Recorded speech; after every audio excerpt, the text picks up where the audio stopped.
àwọn náà ni ìránṣẹ́ ọlọ́run olùṣọ́ àgùntàn SP Samuel, àwọn olùṣọ́ àgùntàn wa láti Ifẹ̀. Ẹ̀kẹ́ hallelujah Samuel.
Jesus everywhere. Jésù.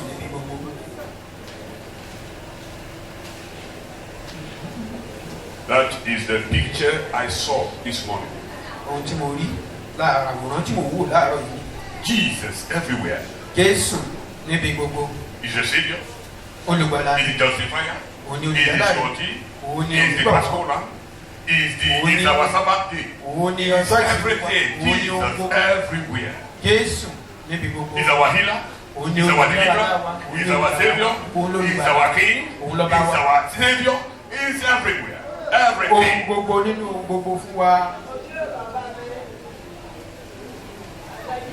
Father, we thank you. Bless us this morning. Destroy the work of the devil. Every work of the devil today, destroy them. Every work of the devil in the blood, in the bone, in the tissue, in the system, in the organ today, I command them to be destroyed in the name of Jesus. That the living might know that Most High rules in the kingdom of man. And for this purpose, the Son of God is exhibited, that he may destroy the work of the devil. I command every work of the devil in any system, in any organ, in the blood, in the marrow, in the bone, in the liver, in the heart, in the kidney. I command them to be destroyed in the name of Jesus.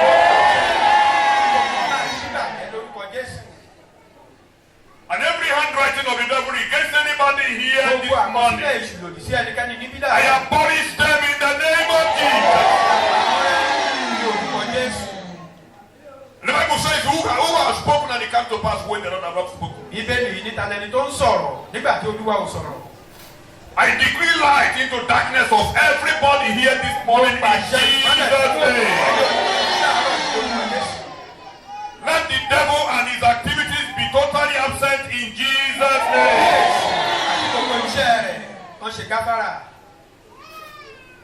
Thank you, Father. Jesus' name. Jesus níbi gbogbo. Jesus everywhere. Ẹ bá dókè òun lẹ́bàá ń bẹ̀. Going to the high, you meet him there. Nínú ayé òun náà lẹ́bàá láàrin wa. In the world, you meet him there.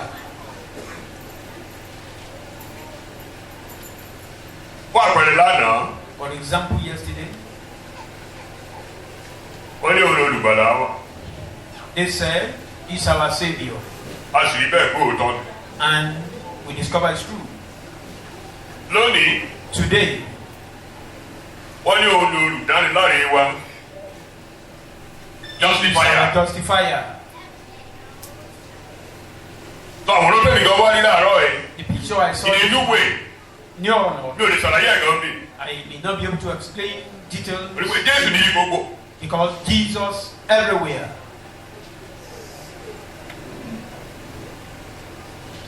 Bóun ni olùdániláre wa. He is our justifier. Yàtọ̀ sí pé a ti rí ìgbàlà, á ní díẹ̀ lé ìgbàlà. Apart from the fact that we are saved, Tó ẹ̀gbẹ́ tó wá tó ẹ̀kọ́ òfin, Lord, wàhálà ni, àjọ̀dún ni bó ṣe wà the yìí. problem is a monster on its own. Ẹni bá ti rúfin wọ́n á gbé lọ sí gbọ̀ngàn ìdájọ́. Any lawbreaker be taken to the court of law Wọ́n á ṣe ìdájọ́ ikú fún un. and will be judged or sentenced. Kò sí àánú nínú òfin. Law has no mercy. Ikú ni. Is death. Ẹni bá ti rúfin, Any lawbreaker ó máa kú. must die. Òfin máa dúró dì í lọ́rùn. The law. Òfin ò ní gbà. Law Ó máa will tu òfin lójú. You cannot come. You Ó can't. máa dúró di ẹni tó fi máa rẹ̀yìn ẹ̀. He will stay with that person till he destroys him. Òfin ló máa rẹ̀yìn ẹ̀ lẹ́sẹ̀. The law normally destroys sinners. Òun ló máa rẹ̀yìn olubi. He will destroy evildoers. Àwọn tó bá ń ya àwòrán ibi tó ti ń ṣe ìdájọ́ àáké àti àdá àti kùmọ̀ ni wọ́n máa ń yà síbẹ̀. The symbol of justice is axe and a rod. So òfin ni ó máa dúró di ẹni yẹn. The law will stand by that person Bẹ́ẹ̀ ni gbọ́dọ̀ kú o. that this person must die. Ìwọ obìnrin, You woman, amú ọ níbi tó ti ṣe òfin ti mú ọ. you are caught where you are doing it. Wọ́n dẹ̀ ẹ̀hẹ́ òkúta. And they took stone. Ó fẹ́ ṣe ìdájọ́. They want to judge her. Òfin nìyẹn. That is law.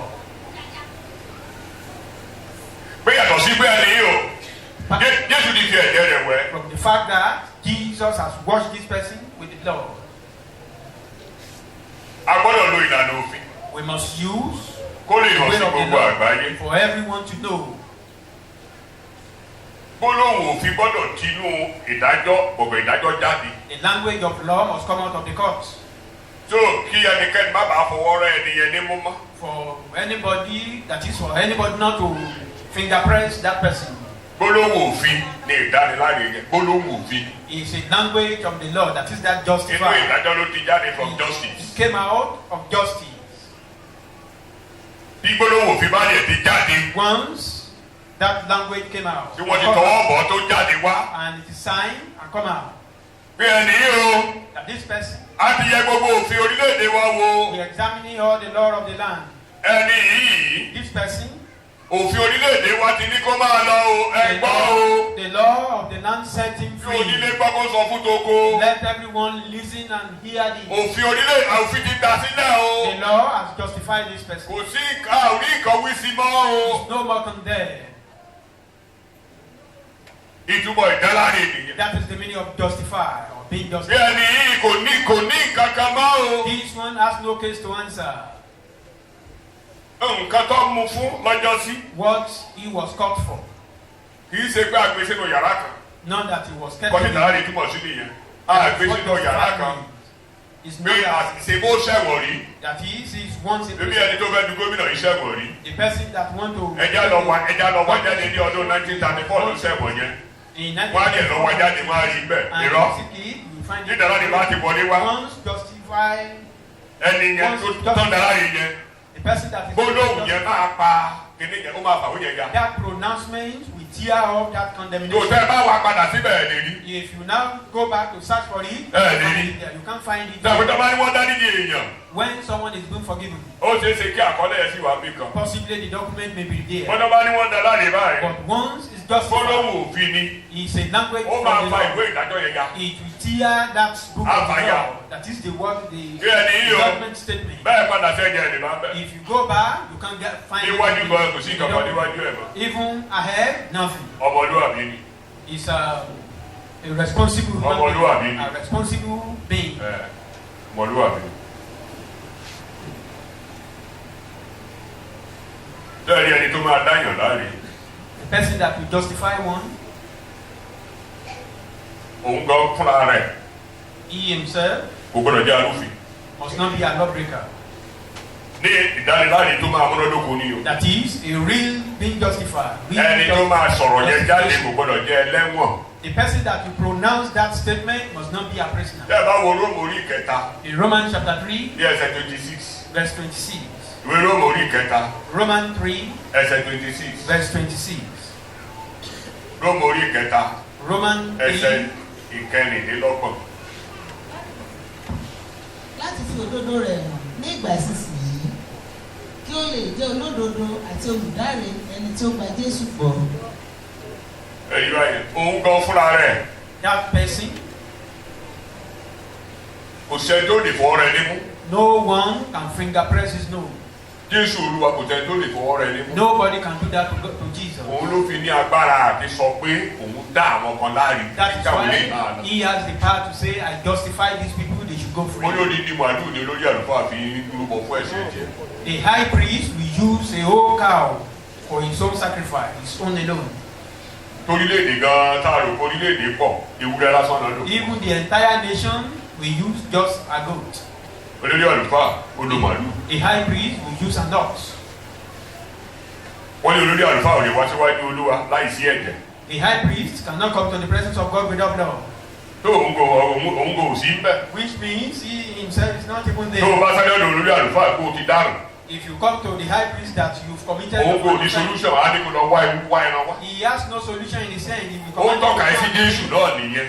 go and bring a goat. òun gan ò lè sọ pé ẹ̀ṣẹ̀ tó dá yìí ọ̀yẹ́ máa lọ ní ẹ̀ lọ́ máa ṣe eré ẹ̀ He ẹ̀rú dẹ̀ fọ́ ẹ̀ sọ cannot bẹ́ẹ̀. that you go home àfi tó gbọ́ bá fẹ́ kú. except if he want to die. dáàdì kan sọ pé òun dẹ́ṣẹ̀ For someone tó wá sáré wá sọ́ọ̀dọ̀ rẹ̀ he committed that orí àlùfáà wa ní kó máa lọ. and the high priest Irọ́! now said, go, you are free. òun wá ní kó lọ mú ẹran wá. He will say, go and bring a ẹran goat.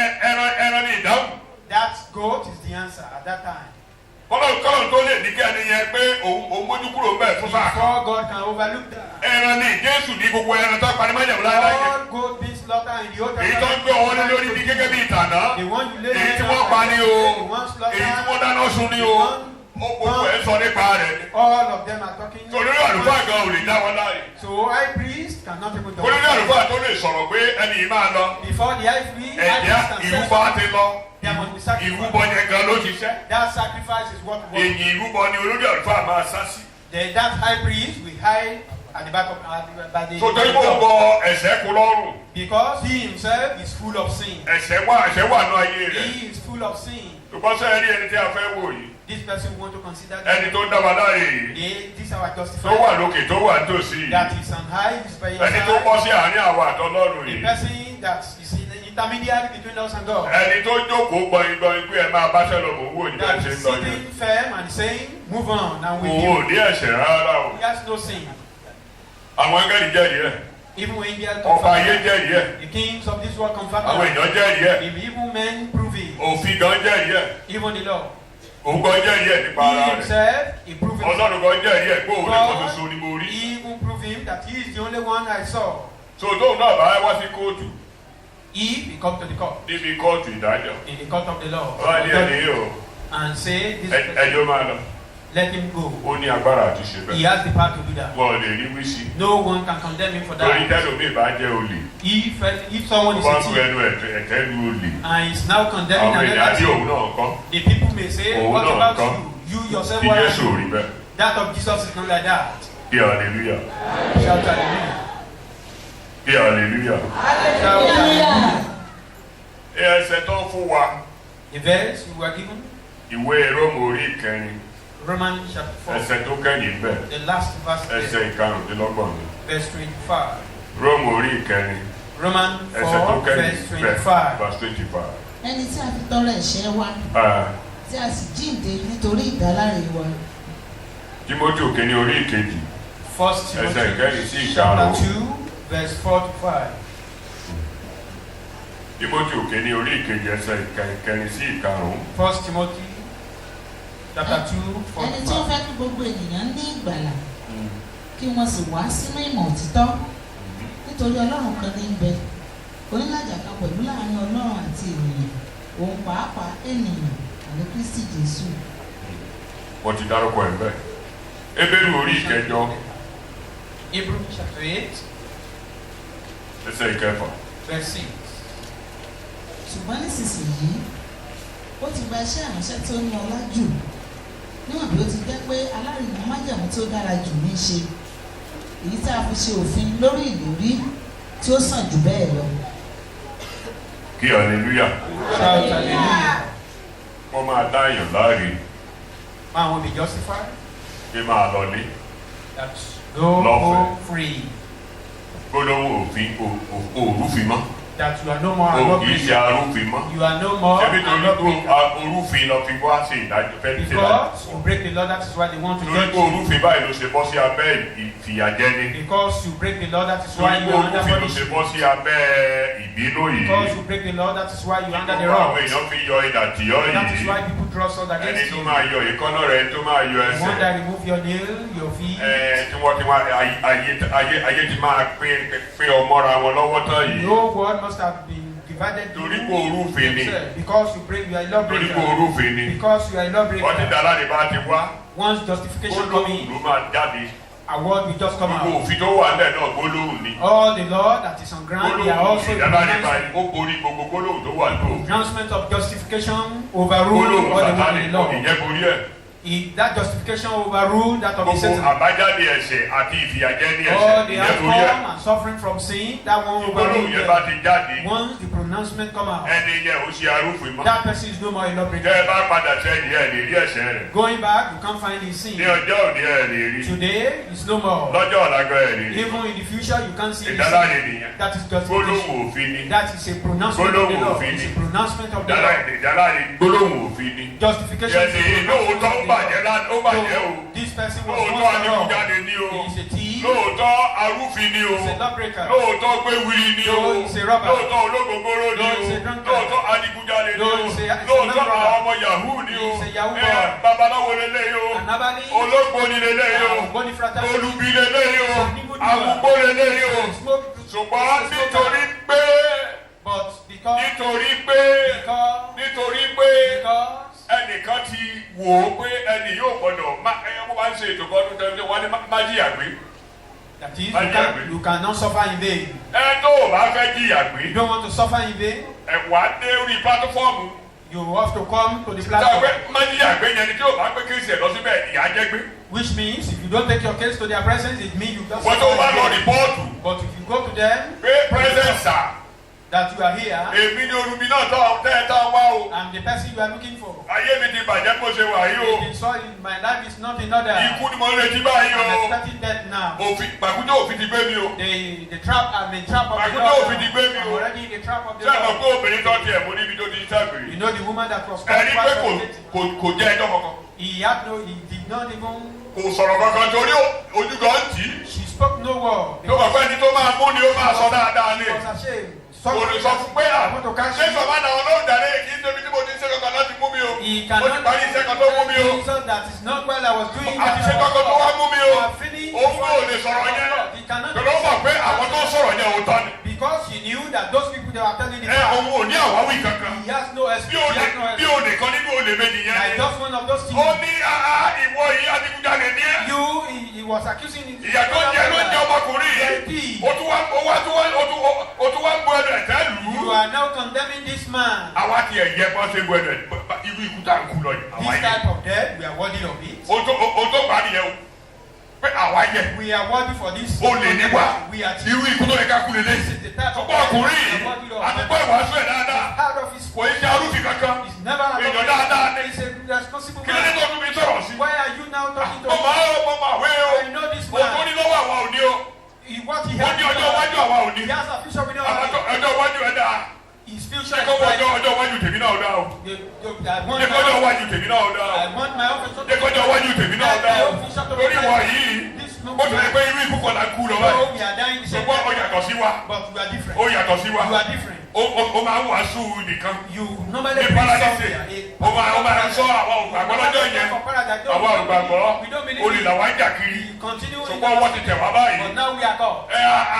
Àìmọ̀ tó bá débẹ̀. Maybe peradventure. Àánú ní kò kàn jọrọ bí òye láti You débẹ̀ wá. are not worthy. O lè rántí pé o bá nìkan pàdé. But you can remember you O lè made rántí mi something. pé o bá nìkan pàdé You o. can remember that you made Rántí mi something. tó o bá débẹ̀ o. Remember me when you Bóyá are here. ọ̀nà àbáyọ kan lè jáde o. Maybe there will be a Torí solution. agbára wà lọ́wọ́ rẹ̀. Maybe you have the power. Tó o mọ̀ pé ẹgbẹ́ òun ò dáa o. He knew it's not good. Obìnrin yẹn dákẹ́jẹ́. The woman was silent. Ojú tì í. It was a she Bí was Farisi tó ń gbàdúrà. like the Bíbélì ní kò lè gbójú sókè. He cannot raise his eyes up, bowing down for God. Ọwọ́ ni ó máa lọ. Mo dá ọlọ́rin láre lónìí. Said, you are free. I justify you today. Bóun ṣe o lè mọ́. You are no more a thief. Wọ́n kò lè gbọ́dọ̀ pọ̀ ìyọ́ lóde. Nobody should call you a thief again.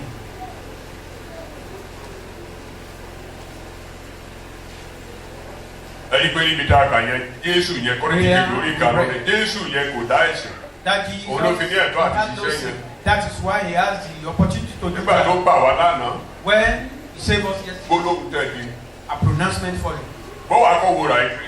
Look at yourself. Ẹni tán fẹ́ dára yìí. The person that Báwo ló ṣe they rí want to gan? justify. Lórí How is ẹlòmíì it? tá a bá lọ wàásù gbòòrò. You know, some people were Á ní mi ò preaching. burú gan tẹ́lẹ̀. He said, I Láti wasn't ìgbà once tán ti bí mi, wicked. a ò ṣáwó. Ever since I was born, I Church náà lè was fi máa ń lọ. herbalist. I go to church. Báwo lẹ ti máa ń tọrọ ayé jẹ gan? Why do you normally Kí ló deceive gbìyànjú yourself? àti sọ? What are you trying to say? Ó sọ pé ojú ló wúlò. You are saying you are Àbí kí ṣe kọ́ ló ń sọ righteous. nìyẹn? That's Pé what mi you ò are burú trying to say. tẹ́lẹ̀ gan. I was not once wicked. Kan tó nígbà kódà àwọn òbí mi gan kìrìsìtẹ́nì ni wọ́n. Even my parents were Àbọ̀ Christian. òkàn tó mọ kìrìsìtẹ́nì ni. Don't you know the meaning of Christian? Àwọn òbí ẹ̀wọ̀n ló jẹ́ kìrìsìtẹ́nì. Which of your parents are Torí you pé wọ́n talking jẹ́ about? Matthew. Because they call Wọ́n them jẹ́ Matthew. Elizabeth. They call them Torí Elizabeth. àwọn ti jẹ́ kìrìsìtẹ́nì. So therefore they are Àwọn Christian. òbí ẹ̀wọ̀n ló wọ ìrere. Which your parents are you Torí wọ́n lọ talking about? chọ́ọ̀chì That ni. they had gospel. Kí ló kí la sọ kí ló sọ? What are we talking about? Irọ́ What are you ẹ̀yẹ saying? kọ́. That's not what we Ó are saying. yẹ kò ló gbọ́ bí ọlọ́jọ́ Sunday wọ́n bí ọ sí ilé agbègbè The fact that you are born Ìyẹn on Sunday kọ́. and even born in the church, that's Ìjà bá ti what fi we are ẹ̀jẹ̀ talking wẹ̀ about. ọ́. If you are not washed by the Tó o bá blood, ti fi ọjọ́ kan mọ̀ pé ẹlẹ́sẹ̀ nìyàn. you will not never one day recognize you are a sinner. Tó o dẹ̀ sọ pé Jésù gbà mí. And you said, Kí ọkàn rẹ gbọgbẹ́. and you are preached. Ọkàn jẹ́ orúkọ kìrìsìtẹ́nì ni. You are only behind. Ìtumọ̀ kìrìsìtẹ́nì ni Kírísì kéékèèké. The meaning of Christian is Àwọn ẹni little ìràpadà ló pride. jẹ́ Kìrìsìtẹ́nì. The redeemed. Ẹ má lò ó bá ṣe ń lò ó nú ayé lónìí. Don't you see the way of Àwọn ẹni ò mọ ìtumọ̀ Bíbélì They o. don't even know the meaning of Àwọn Bible. olóṣèlú ló ń lò ó bẹ́ẹ̀ o. The politician Ẹni kẹ́kẹ́ bá lọ jọ́ọ̀jì kìrìsìtẹ́nì ni wọ́n kú. anyone that goes to church is a Kò rí bẹ́ẹ̀ nínú èdè Christian. Bíbélì tó gbé jáde. In the language that Ìtumọ̀ ẹ̀ ní Kírísì kéékèèké. it means little Àwọn tó pride. farajọ Kírísì ní ìhà. Those who resemble Àwọn Christ ló in jẹ́ all Kìrìsìtẹ́nì. ways, those are the Christians. Àwọn tó ń jẹ́ kìrìsìtẹ́nì Those are ni. the people who So fẹ́ sọ fún mi pé o jọ Kírísì. Are you now telling me you resemble Christ? Níbo ló ti pàdé ẹ̀? Where did you meet him? Ọjọ́ wo ni Jésù kọjá ládùúgbò? When did Jesus pass through your Tó o area bímọ. that you cleave Tó unto o fi him jọ́.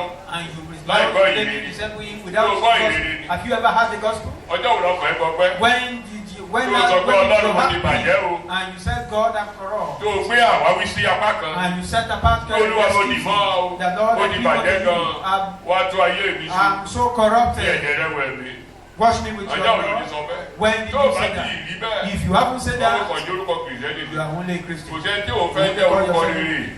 Everybody wants a good name. Kò sẹ́ni tí ò fẹ́ jẹ́ orúkọ rere. Everyone needs a good Ọ̀pọ̀lọpọ̀ àwọn name. adigunjalè ló jẹ́ Monday ló jẹ́ Sunday. Even majority of robbers are calling Sunday. Adé ní ọjọ́ sí Lawrence ló jẹ́. The then Anini was Ẹ called pásítọ̀ tó Lawrence. wàásù lánàá kí lorúkọ Lawrence náà. The pastor that preached yesterday is also Lawrence. Àbí kò tán.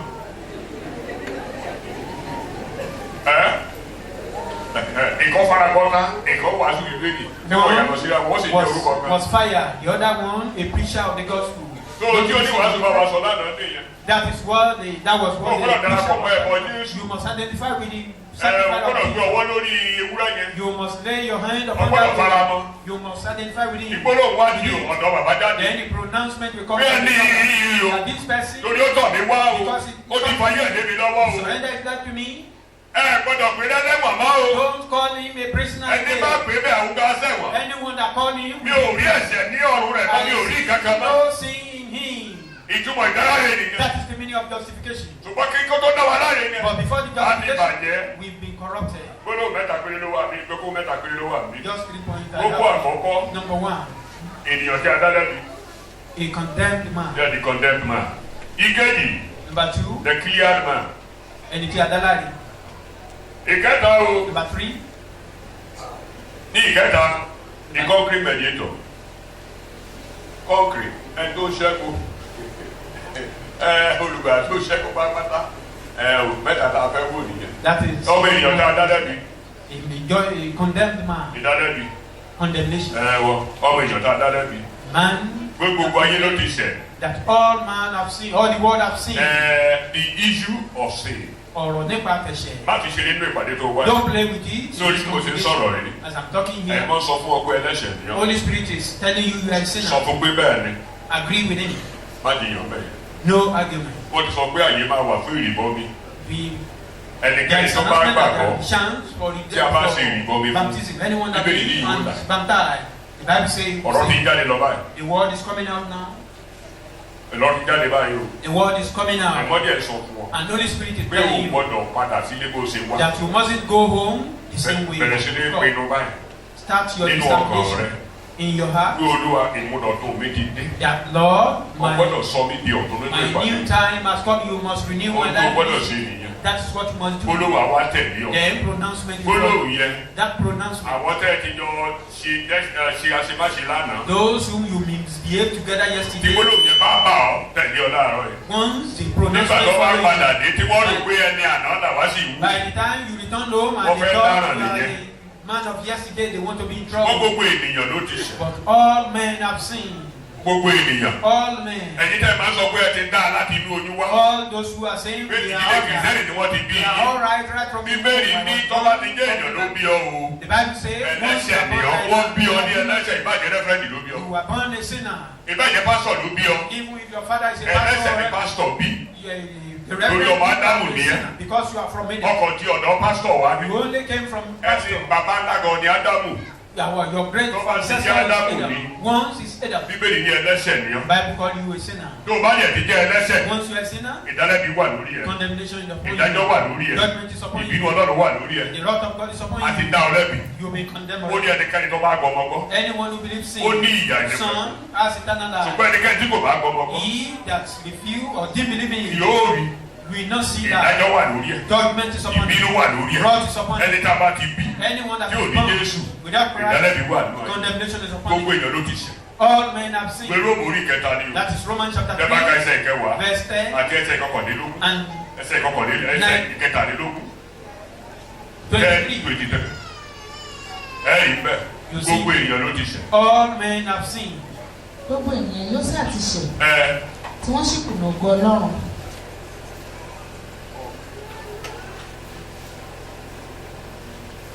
kí hallelujah.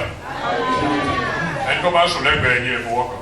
If anybody is dozing by your Wọ́n ní side, gbogbo dodge. gbogbo ènìyàn. All men. Gbogbo ènìyàn ló ti ṣẹ̀. All men have sinned. Wọ́n ò sọ pé gbogbo ènìyàn ni ó ṣẹ̀. Not Ni that yóò ṣẹ̀. all men will sin. Gbogbo èèyàn ló ti ṣẹ̀. It's automatic. It's inborn, innate. Láti nọ́ ni gẹ́gẹ́ bí ibi wa. Gẹ́gẹ́ bí ẹ̀dá wa. Natural birth. As Gẹ́gẹ́ bí our- ẹ̀dá wa. as our nature. A ò jèso lọ́jọ́ sí. We need Òdìgbà tó bá jèso. not until you Tí ẹni tó jèso bá ya olórí burúkú. If the Gbogbo àwọn ọmọ tó máa bí pátápátá, olórí burúkú ni wọ́n. unfortunate, all the children will be unfortunate as well. Ibi tí wàhálà ti dé bá wa ni wípé Ádámù Where we kò ní come bímọ. to this problem, Kó tó dẹ́ṣẹ̀ yẹn. Adam never have a Kò tí an bímọ. issue before. So àwọn ọmọ tí ò mọ́wọ́ mẹsẹ̀ wọ́n Those sínú children ewu. that didn't know anything, they are now in danger or in trouble. Jésù náà ò tí ì bímọ nígbà tó kú. Jesus is yet to have any issue Wait, when he bímọ. died. So ó kú tọmọtọmọ. He died with the Àgbẹ̀ adé ẹ̀kú yẹn ó dé tọmọtọmọ. that stone crown, Ọ̀pọ̀ ẹ̀gbẹ́ yẹn wọ́gun tọmọtọmọ. that spear in in the side with his own ọmọ àpáàdì tó lọ ó lọ tọmọtọmọ. And then he went to with all his offspring. àjíǹde tó wá jíǹde ó jíǹde tọmọtọmọ. Even the resurrection with all his offspring. òkè ọdún tó gòkè lọ ó lọ His tọmọtọmọ. ascension to heaven with all his offspring. ìbéèrè nígbà tí Abrahamu sọ ìdámẹ́wàá nínú ẹjọ́ orí Genesis orí ìkẹrìnlá. When Adam was paying his time, wọ́n ní kò tí ì bí Ìsákì. he never.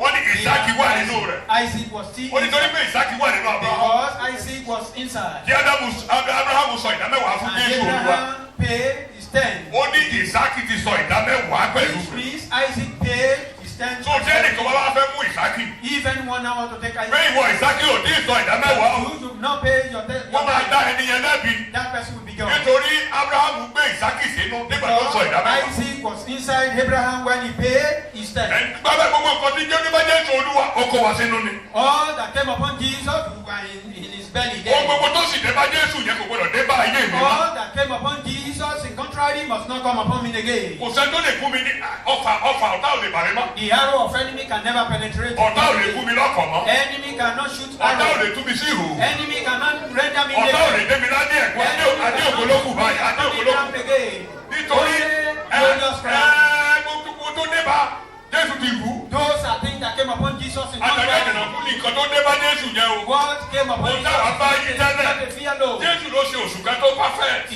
òṣùká náà fi rú ẹrù. That is the rag that he used to bear the load. èdè àìsáyà nìyẹn. That is the tọ́wọ́ jẹ́ mi ló download. fẹ́ sọ bẹ̀ yẹn.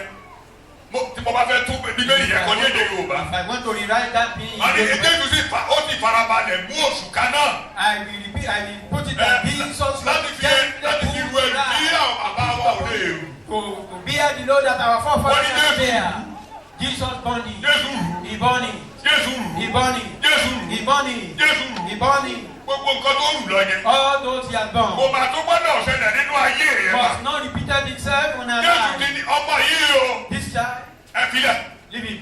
kò sí ẹ̀jẹ̀ bẹ́ẹ̀ mọ́. No sin there. mi ò rí kankan bẹ́ẹ̀ I mọ́. see nothing there. èèyàn dáadáa ni. He is a responsible yóò lè person. yí ìgbẹ́ ni.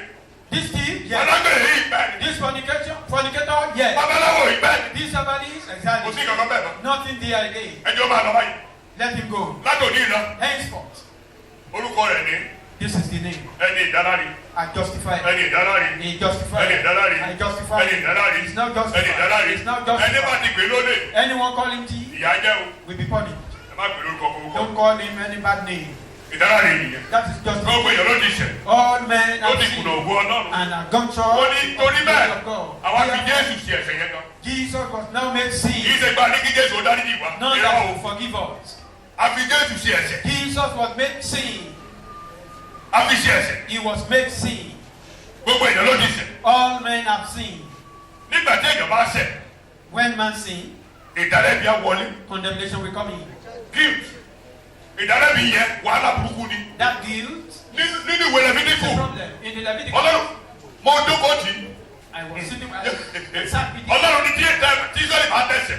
Jesus, God said, if Israelites sin, tí wọ́n bá wá ní bóyá ọ̀sẹ̀ kejì ni wọ́n tó ní ìdálẹ́bi. maybe it was on the second week that he now have wọ́n condemnation. bọ́ ìgbà yẹn wọ́n tó mú ẹ̀bọ lọ. It was that kàní wọ́n ṣe ìkẹ́kọ̀ọ́ bọ̀ bọ̀ pé ẹ̀ṣẹ̀ ni. sacrifice. kí ẹ̀ lè mọ̀ pé balógun ní ìdálẹ́bi balógun For ni. you to know, condemnation is. kì í dé kéèyàn ó gbádùn nínú ọkàn náà. He will never allow you to rest. wọ́n máa dúró dì ẹ́ ni. He will stand with you. bó o bá fẹnu sọ pé ìwọ kọ́ ló ṣe kinní yẹn. If you are saying, I'm not the one nínú doing náà it, even a máa right sọ fún ọ pé ìwọ ló he ṣe. will be condemning you that a máa sọ fún ọ pé ìwọ ló ṣe. he will be telling you within you that you are the one doing it. guilt nìyẹn. That is ìdálẹ́bi. Jésù ló mú yẹn kúrò. Jesus removed that from Jésù us. mú yẹn kúrò. Jesus removed gbogbo guilt. èèyàn ló ti wà nínú ìdálẹ́bi yẹn. Every man has still under tí that ọkùnrin guilt. máa dá ọ lẹ́bi. Your heart will be. pé ìwọ ló so òògùn sí lágbájá tó fi kú. You shame that person. bó tẹ̀lé pé ìwọ ló sunkún jù nínú Know that the ibi one ìdí that òkú yẹn. wept more in the well he was ìwọ ló buried. sunkún jù. You wept more Ṣùgbọ́n ìwọ ló while pa. he was being buried, but you are the one who killed him. ìwọ ló wá aṣọ yẹn lóko. You are the one who removed that yam in the wọ́n kò ground. sẹ́ni tó rí ọ. No one see you. ọlọ́pàá tó jẹ́ kó mọ̀ pé ìwọ ló wá aṣọ yẹn òun ló jẹ́ ìdálẹ́bi. The man, the policeman that make you to know that you are the one that removed that yam. kò That is the kò guilt. sẹ́ni tó máa rú òfin tí ìjà òní ṣẹlẹ̀ sí lọ́tọ̀. No kò one sí. that will break the law. kò sẹ́ni tó máa ṣe ibi tí ìjà òní ṣẹlẹ̀ sí No lọ́tọ̀. one will do it. ìdálẹ́bi We know happen. tó o bá ti ní ìdálẹ́bi Once you have tó o bá that, ní ìdálẹ́bi tí ìdálẹ́bi wà ní ọkàn and the rẹ condemnation is in your o ò heart, tí ì gba ìdáláre it means you are yet to be justified. ìdàkejì ẹ̀ nìyẹn That is the pé opposite. ìdáláre nìyẹn That is justification. ẹni bá ti wà nínú Kristi Once you are in tí Christ, gbólóhùn yẹn bá ti tẹ̀lé the pronouncement kò for sí God, ìdálábì mọ́. no more condemnation. Òun ni Róòmù sọ pé kò sí ìdálábì nísinsìnyí. No condemnation Àwọn tó now. rìn nínú Kristi, For those who are walking àwọn in tó Christ, wà nínú Kristi, those are in Christ, àwọn tí a ti dá nídè, those who àwọn are àwọn tá a ti tú sílẹ̀, those that been set tí free. gbólóhùn òfin ti jáde. Pronouncement of Pé eléyìí ti God, tèmi o, that this is mine. eléyìí ò ṣe ẹlẹ́sẹ̀ This mọ́ is o. no more a sinner. Lánàá ó bàjẹ́ o, Yesterday he was ní ìjẹta ó bàjẹ́ o, ṣùgbọ́n lónìí o, mo ti yọ̀ǹda rẹ̀. He's now a free Ó máa man. ní bó ṣe wù ní gbòòrò. Let him walk as a man. Ẹni bá sọ ìsọkúsọ sí, If anyone ẹni mistakes, ẹ̀kan máa fẹ̀wọ̀n. that person will be in prison. Ìdáláre nìyẹn. That is Kò sí justice. ìdálẹ́bi mọ́. No more condemnation. Gbogbo ènìyàn ló wà lábẹ́ ìdálẹ́bi. Every man is under condemnation. Kò sí ẹni tó gbọ́dọ̀ sákọ No one níwájú Olúwa. in the presence of the Ìwé Róòmù Lord. orí kẹta ni. Romans chapter Ẹsẹ̀ 3, 19. verse 19. Gbogbo ènìyàn ló wà lábẹ́ ìdálẹ́bi. Every man is under Ìdálẹ́bi. A condemnation. lè máa fi bóyá sọ̀rọ̀. We may be. Àjẹbá ẹ̀yà àjẹlẹ́yà ọ̀ṣẹ́bá ọlọ́pàá yẹn wà sálẹ̀ lọ. That policeman is there within you. Ìwé Róòmù orí kẹta. Romans chapter 3, Ẹsẹ̀ 19. verse 19. àwa sì mọ̀ pé Ẹ ohunkóhun tí òfin bá wí ó ń wí fún àwọn tí ó wà lábẹ́ òfin kí gbogbo ẹnu kí ó lè pamọ́ àti kí a lè mú gbogbo aráyé wá sábẹ́ ìdájọ́ Ọlọ́run. ṣe rí ìdálẹ́bi yìí. You see this Ó pa condemnation? gbogbo ayé lẹ́nu mọ́. He silenced everyone in the world. Kí ni kò sẹ́ni tó gbọ́dọ̀ sákọ ìtumọ̀ ẹ̀ nìyẹn. You can't be bragging. That is the meaning. Level ground in everybody wà. Everyone is on level ground. Ìbáàjẹ́ ọba, ìbáàjẹ́ pọ̀fẹ́sọ̀, ìbáàjẹ́ engineer, ìbáàjẹ́ táríkà, ìbáàjẹ́ àgbẹ̀. Whatever Ó your pa everybody lẹ́nu mọ́. Ìdálẹ́bi silence nìyẹn. everyone. That is condemnation. Ìgbéraga rẹ̀ ìwé ìjọ fi sọ pé àwọn ṣe báyìí. Too proud that many people Bí ọ̀gá say, I bí did. ọ̀gá mi prof ni. Like one of my master, Ó ní sẹ́ẹ̀. a professor. You know, you see that God has ordained some people, Christians from heaven. Pé Ọlọ́run ti fi àmì òróró yan àwọn onígbàgbọ́ kan látọ̀run. Only for instance, Gẹ́gẹ́ bí my àpẹẹrẹ. own case is peculiar. Ó ní tèmi jẹ́ àpẹẹrẹ tó dá yàtọ̀. I was born on Sunday. Ọjọ́ ìsinmi la bí mi. My mother took me to church service, Ìyá mi gbé mi lọ sí ìjọsìn. and then within the church premises, Nínú God brought me out. Ọlọ́run wá fà mí yọ. The whole environment is God. Gbogbo ibi tá a My pregnancy, God. Ọlọ́run wà ń bẹ̀ níbi tí mo wà. Where I was born, God. Ọlọ́run The day I was born, the last day. Ọjọ́ tí wọ́n bí mi ọjọ́ Ọlọ́run. He said, "Have you seen me now?" Ǹjẹ́ o lè rí mi I báyìí? said, "Sam, have you seen me? Can you Ṣáàbù confirm ǹjẹ́ o that?" lè rí mi báyìí? Ṣé òye nǹkan tí mò ń sọ lè yé ọ? I said, "Prof, Mo wá ní pòfẹ́sọ̀. what of a farmer's wife that was born on Sunday under cocoa plantation?" Ìyàwó àgbẹ̀ tó wá bí nínú kòkó lọ́jọ́ ìsinmi ńkọ́. What of Babalawo's wife Ìyàwó babaláwo that gave back to another Babalawo? tó tún wá bí babaláwo On Sunday. lọ́jọ́ ìsinmi. He couldn't talk. Kò ní ìdáhùn sí ìbéèrè mi.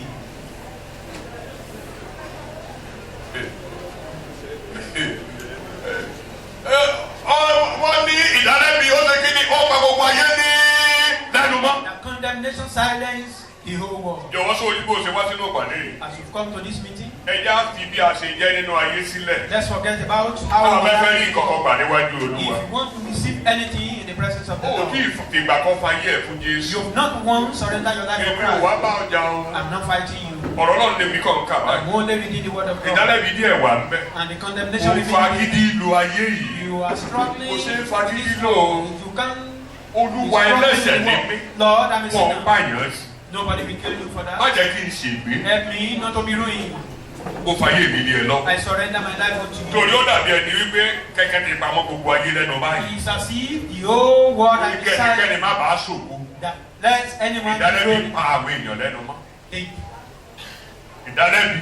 condemnation silence every Guilt. man. Or guilt. Silence every man. Ìdàkejì ẹ̀ ní ìdáláyè. The opposite is justification. Ṣé ẹ wá rí ẹ̀ṣẹ̀ Sin that we are talking tá a about, ti tọwọ́ bọ̀ yẹn? that we've seen, Tí ìdálẹ́bi wọlé wá, that bring about condemnation, ó ń bọ̀ pẹ̀lú tírélà ni. is coming with Ìdí wọn làwọn lọ lot nìyẹn. of vehicle. Ìyẹn là ń pè ní àbájáde ẹ̀ṣẹ̀. That is Tírélà the tẹ̀lé. outcome of sin. Tírélà tẹ̀lé. It has Oríṣi àìsàn wà bẹ́ẹ̀. sicknesses. Àìsàn wà bẹ́ẹ̀. They are sickness. Ikú àìtọ́jọ́ wà bẹ́ẹ̀. premature death, àìlálàáfíà wà bẹ́ẹ̀, lack of peace, àìnísìmí wà bẹ́ẹ̀. no rest. Àwọn ẹ̀mí èṣù àti ẹni ẹ bó ṣe wù. Evil spirit will be controlling your life. Gbogbo nǹkan wọ̀nyí ló ń yọ wá lẹ́nu táwa náà mọ̀ nínú All ayé. these things are disturbing us and we know Àwọn ìṣẹ̀lẹ̀ míì á ṣẹlẹ̀ tó jẹ́ pé àwa gan a ò ní lè ṣàlàyé bó ṣe jẹ́. something will happen that will remain unexplainable. Ọ̀kan nínú àwọn olóyè Iléṣà yìí, Some of ó ṣàìsàn. one of the chiefs in this Wọ́n gbé lọ town, sí Wesley. he was taken to the West. Mo wà ní Wesley ní Ìbàjẹ́ mo lọ wọ ẹnìkan. I was there visiting someone. Wọ́n yẹ ti ṣe test 700,000. They carry out some tests. Èyí wọ́n lọ ṣe lóòótọ́ ṣèlú, wọ́n lọ ṣe ní Èkìtì, wọ́n lọ ṣe ní Ìbàdàn, wọ́n lọ ṣe ní Lùtù lẹ́kọ̀ọ́. 700,000. Wọ́n ti ìbẹ̀rẹ̀ treatment títí bàbá yẹn fi kú. The treatment is yet to start till the man, before the man dies. Test ni wọ́n sì ṣe 700,000. Keep going about doing this test. Ibi tí mo ti ń kọjá, níbi tí mo ń gbà lọ ni mo yọjú mo wo ìyàwó ẹ̀ kékeré. I was passing by, I saw Mo ní kí n the sáwọ ọbẹ̀ kí n. Just Bàbá, to say, èmi ẹ̀ dẹ́jẹ̀ sọ, èmi ẹ̀ sì sọ̀rọ̀ lọ́jọ́ yẹn tó ló láìpẹ́ mi gan. I know the I just saw man, we discussed. Mo bá sọ̀rọ̀, mo ṣàgbárí ọ̀jú Before mo that, gbàdúrà I fún. encouraged Ó dúpẹ́, ó him. dúpẹ́. He thanked me. Mo ní tí wọ́n ti ń tírìtì ẹ̀ ó ní I said, have they started treatment? wọ́n sọ pé teaching hospital wọ́n máa wò fínífíní kan tó fún ní abẹ́rẹ́. Before they can give you a 700,000 wọ́n ná lórí test. roughly 700,000 on test. Bàbá jẹ́ ẹ̀kú wọn jẹ́ administer drug gan. And the man died without being administered a single drug. Lọ́ba ti ṣe eléyìí wá níwọ̀n orí kankan. They do this. Lọ́ba ti ṣe eléyìí wá níwọ̀n orí They do kankan. this. We didn't see Wọ́n anything. ẹni àfẹnibàtọ́ra ẹ̀ jẹ́ àwọn àjọ̀dún wà bí o. Only if you are deceived. Àwọn àjọ̀dún wà bí dáadáa bí lẹ́yìn sọ pé wọ́n wà bí àwọn kan mọ̀ pé wọ́n wà bí o. We know they are young. Àwọn ìsáwọ́sọ̀rọ̀ Jésù o. Àwọn àjọ̀dún wà bí tó lè mú ọmọ rẹ̀. There are monsters. Àwọn sìgìdì wà náà. That can beat you. Sìgìdì bá lọ sọ́jà ó bá lọ sóko. Even hymns. Sìgìdì wà ní ìwé, sìgìdì wà nínú ọjà, ó wà ní àdúgbò ní o. They are in your area. Àwọn àjọ̀dún wà bẹ́ẹ̀ o. Àwọn ẹ̀mí èṣù wà bẹ́ẹ̀ o. The evil spirit Wọ́n gbọ́dọ̀ fojú di wọ́n o. You cannot look down at them. Alága wọn là ń sọ̀rọ̀ lálẹ́ ní ìrọ̀ alága nìyẹn, bàbá àgbàlagbà ni. Ẹni àgbà ọjọ́ ni àìkú ẹ̀mí àìdìbàjẹ́ tó gbénu ìmọ́lẹ̀. That is. Jésù Olúwa nìyẹn. Tí Jésù bá dé yóò bá tẹ̀síwájú. If Jesus said move on. Àmì ti wọnú ayé ẹ̀ nìyẹn. The Àmì sign iye is in you. ẹ̀dá Ọlọ́run ti wọ bẹ̀ The nìyẹn. sign of life. The nature of God is in you. Gbólóhùn ìmọ́lẹ̀ ti wọnú ayé ẹ̀ The pronouncement of nìyẹn. life is in Ibikíbi tó you. o bá ti dé wá bá mi là. Anywhere you find Títí yourself. ìbá ti bọ̀ báyìí tó bá ti fẹ́ ní ọ̀dọ̀ àgbà bí ìlú. If a monster is Títí bá ti coming bọ̀ for àgbà bí you, you ìlú. go the other way. Àwọn àjọ̀nú àwọn ọ̀fà tí kò lọ́sọ̀ tí kò lóru. The arrow fly in the day or Bọ́ọ̀lù bá ti sọ pé ènìyàn tèmi rèé o. God identify you. Má fọwọ́ kàn mí o. It's Wàá untouchable. máa ta ìgboro já ni. You just be going. Ó ní ó mú wọn la ilẹ̀ ọba já. He make us Ó mú wọn so la ilẹ̀ ọba yá. Kò jẹ́ kẹ́nikẹ́ni ṣe wọ́n ní ìwọ̀sí. nobody is able to. Tí mo bá fẹ́ rí ẹ̀ṣẹ̀ mi ni mo máa rí. Tí mo bá dẹ̀ ní mi ò rí nìyẹn. If I want to see sin, I will see it. If I say I see no sin, I don't see any sin. Wọ́n ìbá sọ ìka sí mi tí mi ò bá kà á sí kò ní Even tó kọ́ ẹ̀. if they shrug their shoulder, if I don't see it, I don't see it. What do you want to do about that? Ètò ìdílé ni. It's a family matter. Ètò ìdílé ni ará ìta ọ̀gbọ̀dọ̀ dá sí. You know Ará ìta ni Sàtánì. that outsider is Tí mo bá ń dẹ́sẹ̀ tọ́lọ́run bá ní mi ò rí if I nìyẹn. see, if God said I see no sin, he didn't see it. Bíbélì gan lo èdè kan. Even Bible uses Ó ní ìfẹ́ máa ń bọ̀ ọ̀pọ̀lọpọ̀ that dẹ́sẹ̀. Lord do cover. Ìyẹn ni pé tí arákùnrin bá ṣẹ̀ mí báyìí. If a man is a brother sin, Ọjọ́ tẹ̀sí mi ò dá. he offended Tí mi you. ò bá kà á sí lọ́rùn kì í ṣe kó dẹ́sẹ̀ If ni. I didn't accuse him of sin, Tí mi ò bá kà á sí lọ́rùn dá sí ẹ̀. if I didn't accuse him of Àyè that, ọkùnrin máa sọ pé ẹ wọ gbọdọ̀ ti bá sọ yẹn. Mi ò lè gbádùn ẹ̀. Ìyá nìyẹn. I can't take that. That is yours. Ìyá nìyẹn. That is your Èmi own. ò rí tèmi. I don't see it. Èmi ò kà á sí. I don't. Ó ti bọ́ mọ́là nìyẹn. That means Ó love ti bọ́ mọ́là nìyẹn. Love cover Ẹ tí Ọlọ́run bá ti dára rẹ̀ báyìí. anyone justified by God. Ikú ò gbọdọ̀ jọba lórí ayé. Death can no more reign on this land. A ti ẹ̀dọ́pẹ́. Thank God. Bíbélì ní ikú jọba. Bible said death is reigning. Láti Ádámù. Right from Adam Dídé Mósè. to Moses. Ó ti ní ìkànnì. I sigh. I sigh. Ìjọba ikú ò wọnú Jésù. The kingdom of death never enter into Christ. Abẹ́rẹ́ ìlú ayé. Don't you see? Wọ́n yóò jọba láti Ádámù. He reigned right from Adam to Moses. Mósè. I sigh.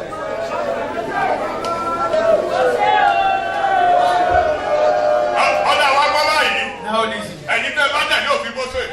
If you Ta ló jọba lórí yín? Lord of Moses, who is now ruling on you, Ṣé ẹ ti wá rí báyìí? you can now see. Ọba ní ọ̀rọ̀ tábàkà òfin Mósè mọ́. If you can keep the law of Moses, Kábíyèsí kan wà nínú ayé. there is a king in your life. That is death.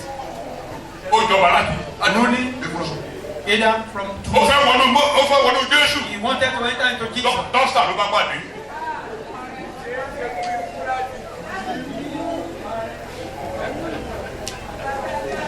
ìgbà tí ikú bọ̀ While the death was tó fẹ́ wọnú ilé báyìí he wanted to enter. dọ́sà ló bá pàdé níwájú. Olùparẹ́ ló pàdé ẹ̀. bí Jésù ṣe ṣe báyìí kí ló ṣẹlẹ̀ sí. Just rub it and it sábà ti mú ikú kúrò kí ló wà once bẹ́ẹ̀. death is removed, then you have life. tó bá wá kó lọ́sọ̀ọ́ yìí ká ní o lọ ní lọ́sọ̀ọ́ yìí. Assume you are going home this afternoon kẹ́nìkan wá dìde and ìdí someone sí ọ. now rise up against you. kí wòlíì kan wá dé. A prophet now called. ó ní ọmọ ọlọ́run ọláyé.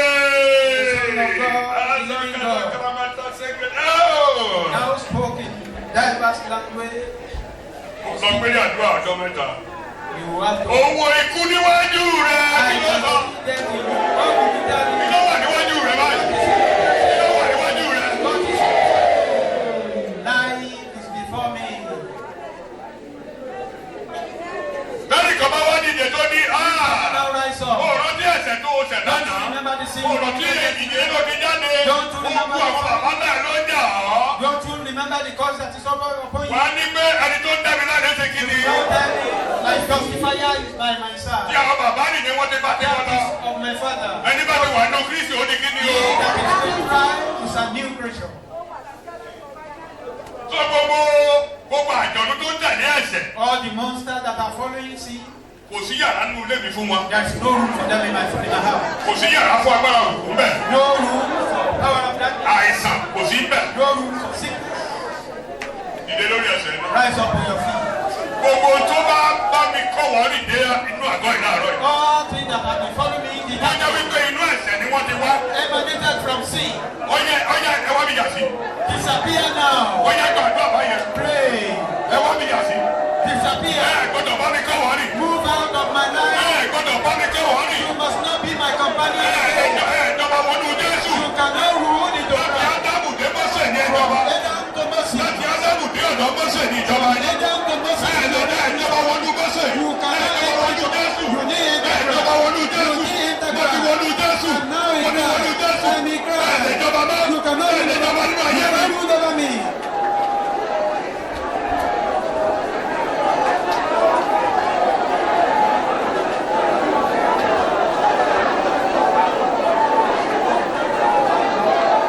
ní orúkọ Jésù Olúwa wa. In Jesus' name, our Lord, we pray. jókòó Sit down. má bínú sí mi Don't be angry. ẹ sì máa gbàdúrà. You will still pray. tá a bá ti mú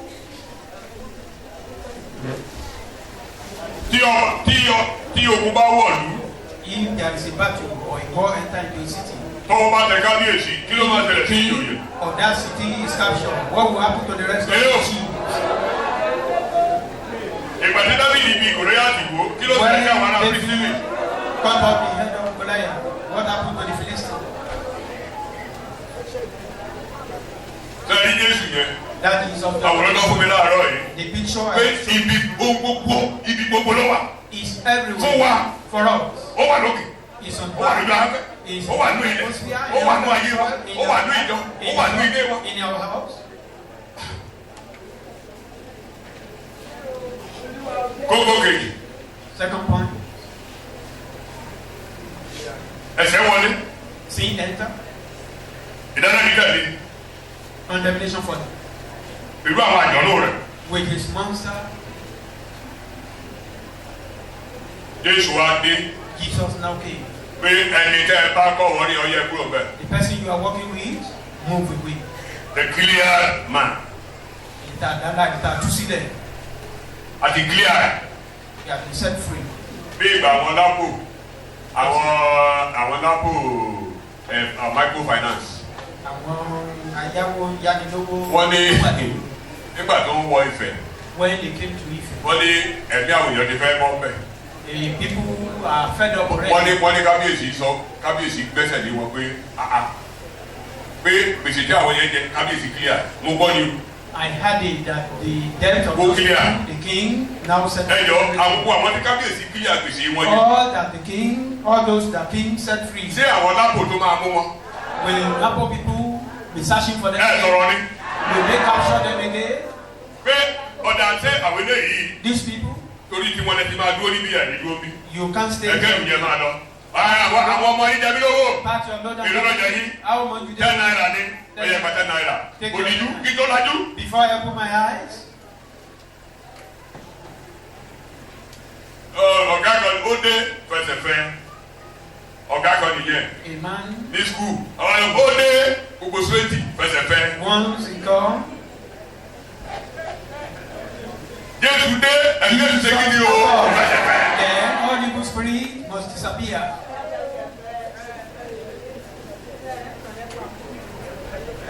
Tíkìnì ó bá ń bú ramúramù ní gbogbo etí tó wà bẹ́ẹ̀ kan. Lion roar. All the antelope. Kìnìún ẹ̀yà Júdà òun nìkan tó bá ti dé tó bá wọ ilé kan tó bá wọ ayé ẹnìkan kí lè tún máa ṣe afẹ́fẹ́fẹ́. Èdè tó máa lò ní àdúrà nìyẹn o. That is the language you will be using in prayer. Pé bàbá ti dé sínú ayé mi ìwọ kìíní ṣé kí ni o afẹ́fẹ́fẹ́. You this thing move out. Jésù wá dé pé ọyá ìfànìyàn sílẹ̀. Jesus now says, set this man free. Ohun tẹ́ ẹ bá fẹ́ ṣe fún. Whatever you want to do to Ẹ me, wá ṣe fún mi. do it unto me. Ohun tí Kọ́ríńtì kejì orí ìkarùn sọ ni. That is 2 Corinthians chapter 5, Ní ẹsẹ̀ kọkànlélógún yẹn. verse 19. Kílíàn máa. Ẹni tá a ti Ìbára lẹ́ni ẹ̀. ó dòmìnira. Verse 21. 2 Corinthians chapter 5. Kọ́ríńtì. Èdè orí karùn-ún ẹsẹ̀ kọkànlélógún. nítorí ó ti fi í ṣe ẹ̀ṣẹ̀ nítorí wa. Mo ti wá rọ́pò replacement nìyẹn. That is. Jesus replaced a us. substitute. Ó ti dípò wa. Ẹni yìí o, This ó person yẹ fún ikú, ó yẹ fún gbogbo. dead, Ọ̀dà ẹ̀kọ́ túlẹ̀ náà. set him free. Gbogbo tẹ́ bá fẹ́ ṣe pọ̀ ẹ̀sìn. All what you want to do to him, do it unto me. Jésù ti wù àbí òwú. Jesus bound them Ó all. lágbára pọ̀. It's so great. Yes. ẹni tí kò mọ ẹ̀ṣẹ̀ kẹ́ṣẹ̀ rí. Àwa lámọ̀ ẹ̀sẹ̀ wù mọ̀ ẹ̀sẹ̀. We know Yes. that he didn't know bí àwa anything. lè di òdodo ọlọ́run nínú rẹ̀. Nǹkan kan ló gbé dání Jésù gan ló jẹ́ òdodo Ọlọ́run. Jesus is the righteousness of God. Bó ṣe ń gbé òdodo bọ̀. As he's coming with the righteousness, Àwọn ẹ̀ṣẹ̀ ló bá pàdé. he mercy. Àwa ṣe pàṣípààrọ̀. Now, he change. Àgbé ẹ̀ṣẹ̀ wa. We surrender our sin, Ló gbé òdodo yẹn fún wa. and he gave us his own righteousness. Ọ̀tán. Ibi tọ́lọ́run bá jẹ̀ ti ní òdodo. We are Inú Ọlọ́run yọ God's nìyẹn. righteousness. Tọ́ba ti rí òdodo rẹ̀. Kì í ṣe Jésù. His righteousness Kì í ṣe kó sọ wá ní olódodo. know that he Ó makes sọ us wá ní righteous. òdodo Ọlọ́run gan. We became righteous. Gẹ́gẹ́ bí Jésù ṣe jẹ́ olódodo. As Jesus Tí is Jésù righteous, jẹ́ òdodo Ọlọ́run. he is Tó righteous tún jẹ́ olódodo. and he's a Bẹ́ẹ̀ ni righteous. àwa jẹ́ òdodo So Ọlọ́run. also we are Àwa righteous jẹ́ olódodo. and we are righteous. Bí Jésù bá ti wọnú ayé ẹ̀, a ti gbé òdodo Ọlọ́run wọ̀ ọ́. You are being covered. Ọlọ́run ò rí ọmọ. God Jésù ló rí. cannot see you. He sees Òdodo rẹ̀ ló rí. He sees Ó righteousness. ní èmi kò rí ẹ̀ṣẹ̀ láàrin He wọn. said, I see no Mi ò rí sin. ẹ̀ṣẹ̀ láàrin I wọn. see no sin. Òdodo mi ni mò ń wò I bẹ́ẹ̀. can only see my Jésù Olúwa ni mò ń wò bẹ́ẹ̀. Jesus alone is Ẹ̀mí what I mímọ́ ni see. mò ń wò láàrin wọn. It is what I can see. Ọ̀wọ́ sọ́mọ̀ ní ọ̀sán àti ọ̀wọ́ iná náà ní òru ẹ̀mí mímọ́ ni mò ń wò láàrin wọn. In the day and the pillar of fire in the night, Jesus is. Wọ́n ní Jésù Olúwa lórí láàrin ọ̀pá fìtílà méje. Jesus is moving around the seven Ó ṣe ní ó ti dé láàrin wa láàárọ̀ He's yìí. in our midst. Láti àná ló ti wà. He has been Olórí láàrin wa. moving around the Nígbà church. tí Jésù máa ṣe àṣegbé ẹ̀gá. By the time Jesus Ó ní was inú back- yín ní èmi àti bàbá máa gbé. He said, my father will not do Wọ́n àwọn ní anything. tẹ́ḿpìlì Ọlọ́run. We are his temple. Ibùgbé Ọlọ́run The nìyẹn. dwelling Ilé of Ọlọ́run God, nìyẹn. the house of Ibẹ̀ ni God. Jésù Olúwa. That is where Jesus resides. Òdodo Ọlọ́run ni wá. We are righteous. Òtọ́ dání kan bá sọ pé olódodo ni yín. Are you Ìdáhùn lẹ́ máa fún wọn. What will be your reply? Gẹ́gẹ́ bí kìrìsìtẹ́nì tó ti fa yẹ́ ẹ̀dẹ́ Jésù As lọ. a Christian that has Bí a ti surrendered, dára yìí. Ẹ wá lọ wàásù nígboro. justify now you are Àbí àwọn ọ̀rẹ́ ẹni. or a Bàbá wa ní sí olódodo ni yín. and is now asking you, Ìdáhùn lẹ́ fún wọn. what will be your reply? Ẹ́ pé kì í ṣe pé mo jẹ́ olódodo bá. Èmi gan kí ni òdodo Ọlọ́run And righteousness nínú of Kristi God Olúwa. in Christ Jesus. Èmi kò òdodo Ọlọ́run bá. I myself, God righteousness. Ọlọ́run bá ní òdodo kan o. Èmi ni. If God has a righteousness, I'm the one. Tẹ́bá fẹ́ ní tẹ́bá wà òdodo Ọlọ́run kiri o. You are looking for righteousness of God, come to me. Ohun tí mo bá yẹ ti sọ̀rọ̀ abẹ́gẹ́. Whatever I say is fine now.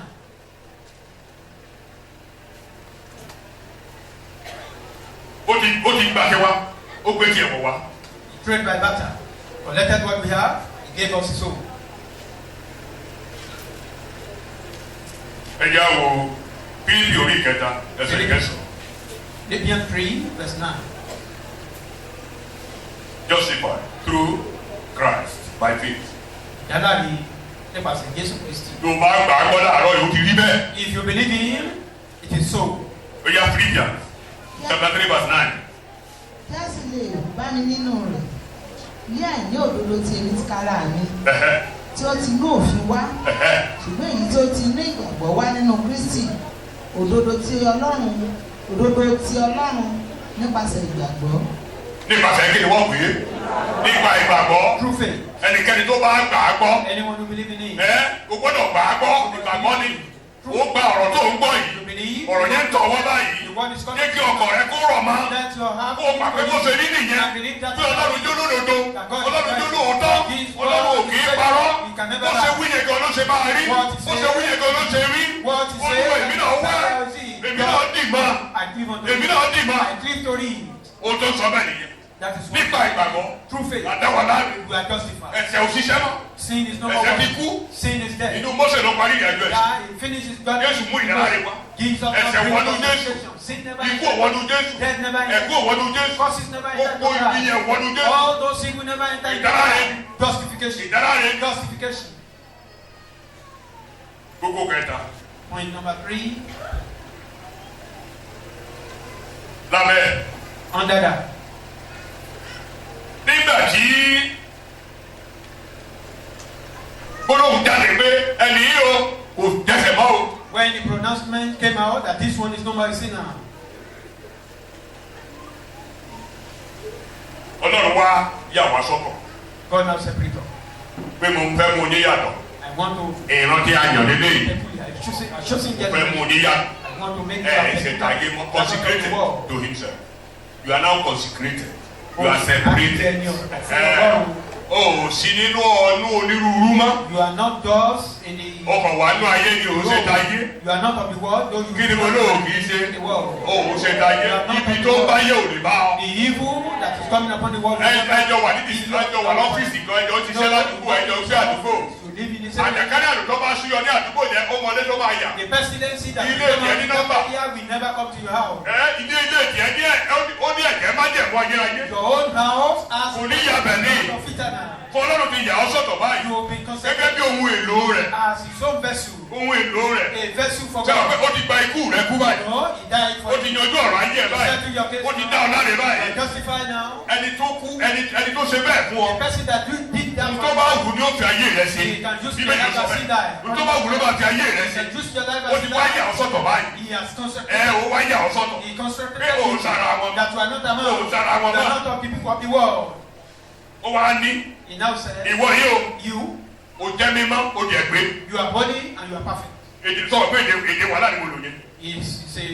torí tẹ́ bá lọ wàásù wá ní ẹni tí pé kàn sí àbíkọ kì í sọ bẹ́ẹ̀. When to preach. táwọn ti dá ọ láre o ti gbé. Once you are justified, you are perfect. sọ pé mo ti gbé. Tell yourself I'm perfect. ẹ lè dìbò yàtọ̀. You can't say that before. ẹni gbígbé lè mi. I'm perfect. ènìyàn mímọ́ lè mi. I'm holy. torí àwọn èèyàn nínú òfin Mósè wá ní ẹni mímọ́ kan ò sí. People ẹni gbígbé kan ò sí. bàbá jẹ́ bẹ́ẹ̀ náà ló ṣe bí inú Jésù. That is the same thing occurs in Christ Jesus. ìgbàgbọ́ òkúrò nìyẹn. It means our faith. Hébérù orí ìkẹwàá ní ẹsẹ̀ ìkẹrìnlá. Bíbélì ní apé. The Bible says we are perfect. We are holy. Ọlọ́run ló sọ bẹ́ẹ̀. God said that. Ohun tí bàbá bá ní ẹ̀sọ́ nípa ayé rẹ̀ lọ́gbọ́dọ̀ máa sọ. God made concerning us, we must. Bí o ṣe àṣìṣe ò túmọ̀ sí pé o pé. The fact that you made mistake doesn't mean you Bí o are. ṣe àṣìṣe ò túmọ̀ sí pé o mọ̀. You make an error does not mean you are not holy. Bíbélì ní ẹni tó sọ ní mímọ́ ẹni tó sọ ní di mímọ́. The person that make one holy. Sáà pé tẹ́lẹ̀ yẹn bá mọ́.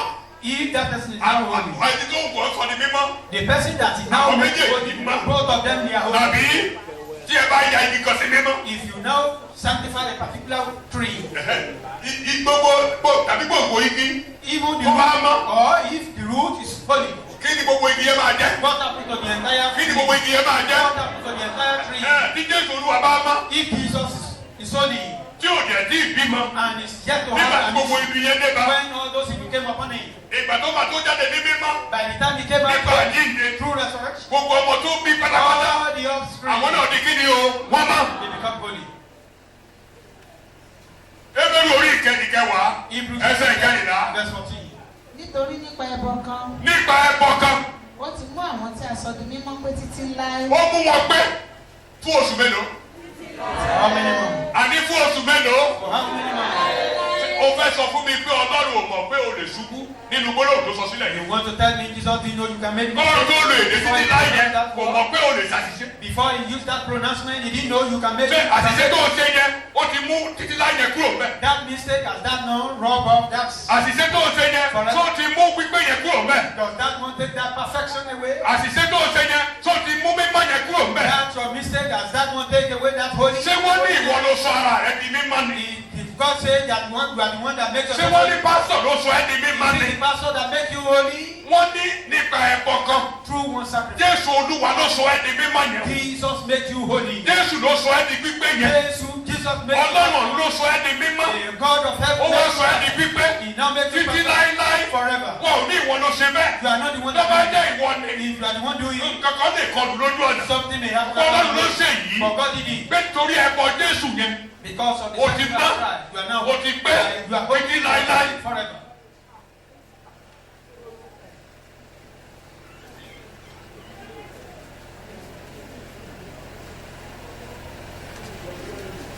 Ìkejì lábẹ́. Number 2 under that. Kò sí ìdálẹ́bi kankan mọ́ fún ayé rẹ. No, Tí àwọn àjẹ́ bá kóra jọ kí you are guiltless. no condemnation. You are guiltless. No guilt. Èdè law nìyẹn. Àwọn ẹgbẹ́ wọn di ẹnìkan innocent. Bí ẹnìkan aláìmọ̀ ẹnìkan aláìmọ̀ kan. Ẹni tí ò lẹ́bi. Or who has no guilt. Guiltless. Kò lẹ́bi kankan. Bọ́lá yẹn yẹn ló ń gbé wá pé nǹkan tó ṣe ní ìgbà tó jẹ́ kékeré òun ló guiltless. If someone should accuse you what you did while you are still Tó bá young, jẹ́ ẹ̀mí èṣù gan ló fẹ́ sọ bẹ́ẹ̀ guiltless. even if Satan want to say that, it's overruled already. Arábìnrin kan ní problem.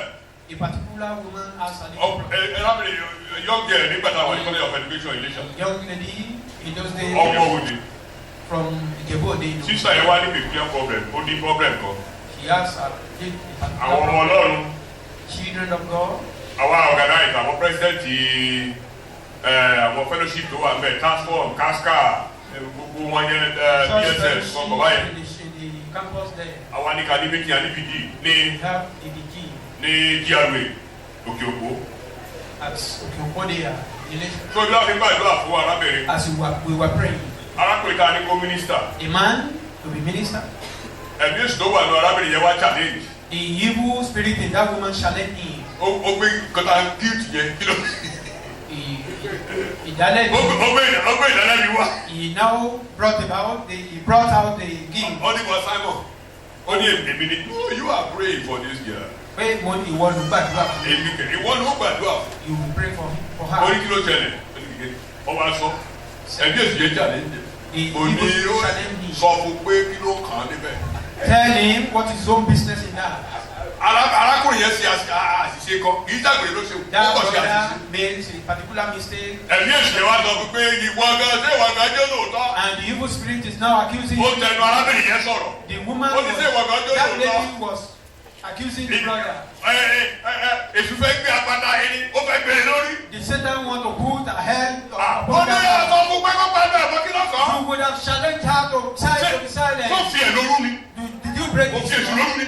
Did you break the law of Satan? Bàbá rẹ̀ Break the law of God. bàbá ṣe lọ sọ fún pé kó padà mọ́. Silence her. Ó jẹ́ sọ bẹ́ẹ̀. And he said, Àjẹ́ bá ṣẹ́ lù. and we continue. Nígbà parí ó gbé lọ́wọ́ nípa ó ní bá sáwọn. When we finish, Ó ní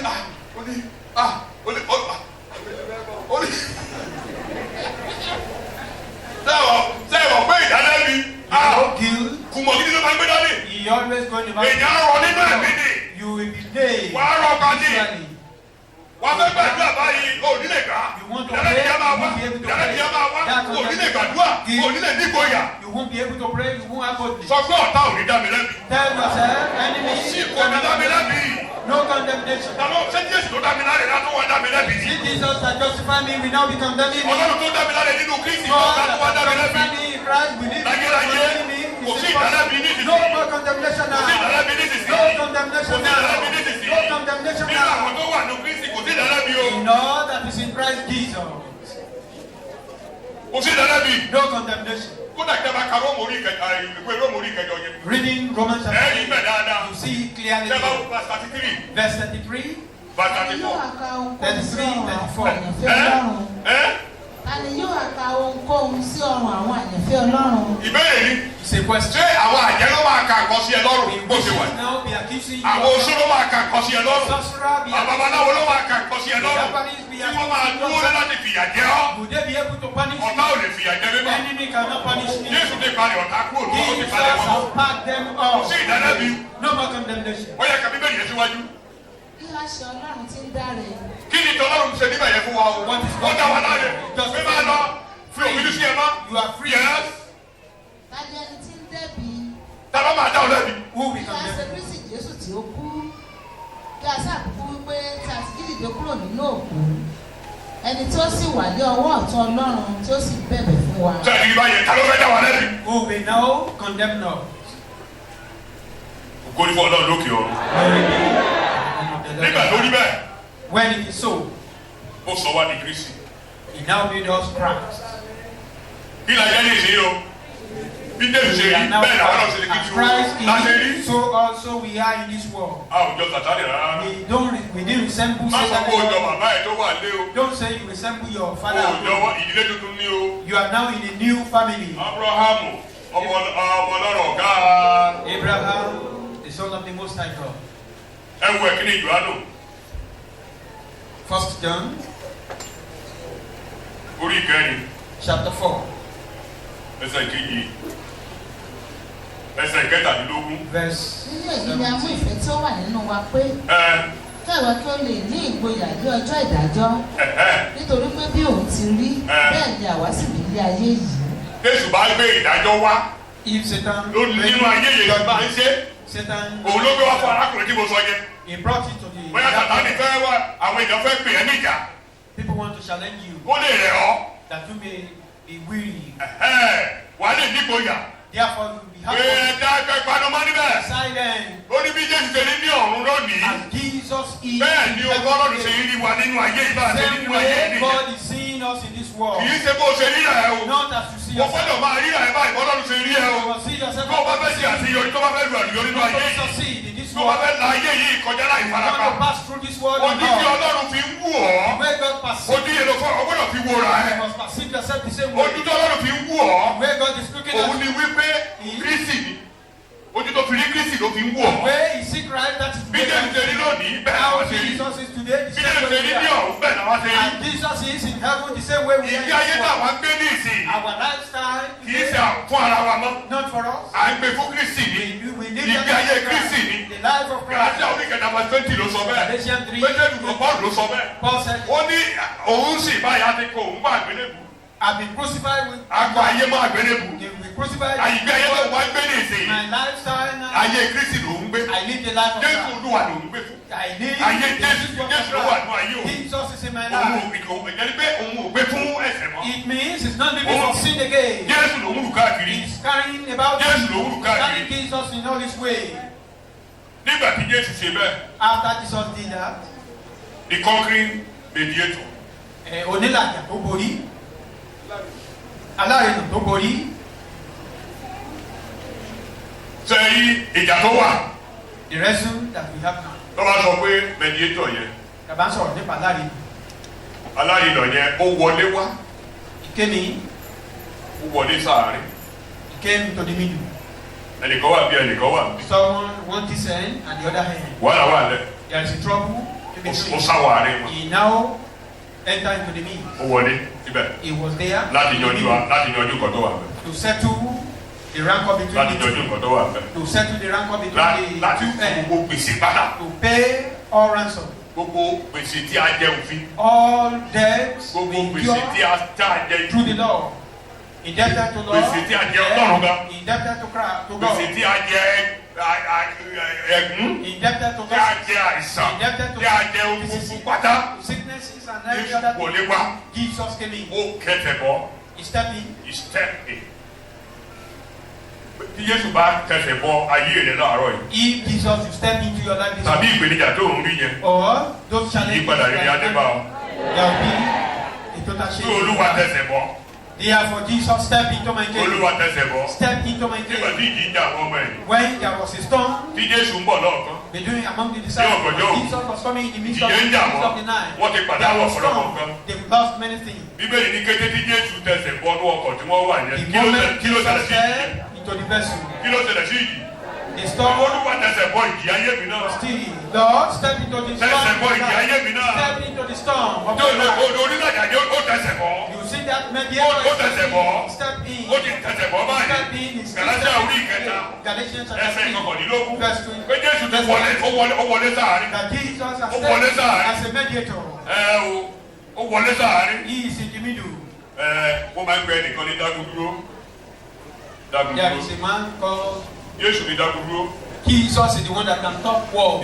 Ogun tó ti bá ẹ̀ṣẹ̀ jà, tó ń bá ayé jà, tó ń bá àwọn àjò ló jà. Tani dágúdúró o. Bí Jésù bá wọlé sínú ogun yẹn kí ló bá ṣẹlẹ̀ o. Ogun ti dúró, ogun ti dágúdúró.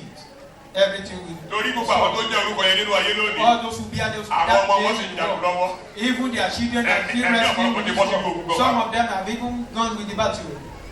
Ṣùgbọ́n bàbá yìí But this dágúdúró. man, he will stop any battle. Gàlátíà orí ìkẹta. Galatians chapter 3. ǹjẹ́ kí a ní òfin a fi kún un nítorí ìrékọjá títí irú ọmọ tí a ti ṣe ìlérí fún yóò fi dé a lè ti pàṣẹ àwọn áńgẹ́lì ṣe ìlànà rẹ̀ láti ọwọ́ alárìnà kan wá. Pé gbogbo kìíní yẹn o àṣètò ẹ̀ títí yóò fi dé. All these things were. Ìgbẹ́ ikú má wọ̀rí máa jọba lọ. Death. Máa jọba lọ ẹnìkan máa fòpin sí. Someone will come to put an end to you. Ìgbà tí Jésù díẹ̀ máa dé tó tẹsẹ̀ bọ́ báyìí Jesus came ìyẹ̀wù and jáde. stepped in. Life emanated. Ó ní irú ọmọbìnrin yìí Sàtánì seed of this wàá máa dábìlì àná. Satan Ṣùgbọ́n irú ọmọbìnrin yìí ó máa fi ọmọbìnrin yìí máa bímọ kan.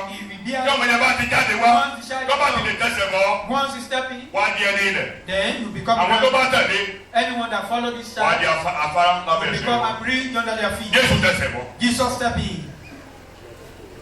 Nígbà tó tẹsẹ̀ bọ́ After that, tó yanjú ọ̀rọ̀ yẹn he settled the case, tó gbà wá tán deliver us. ó wá gòkè lọ.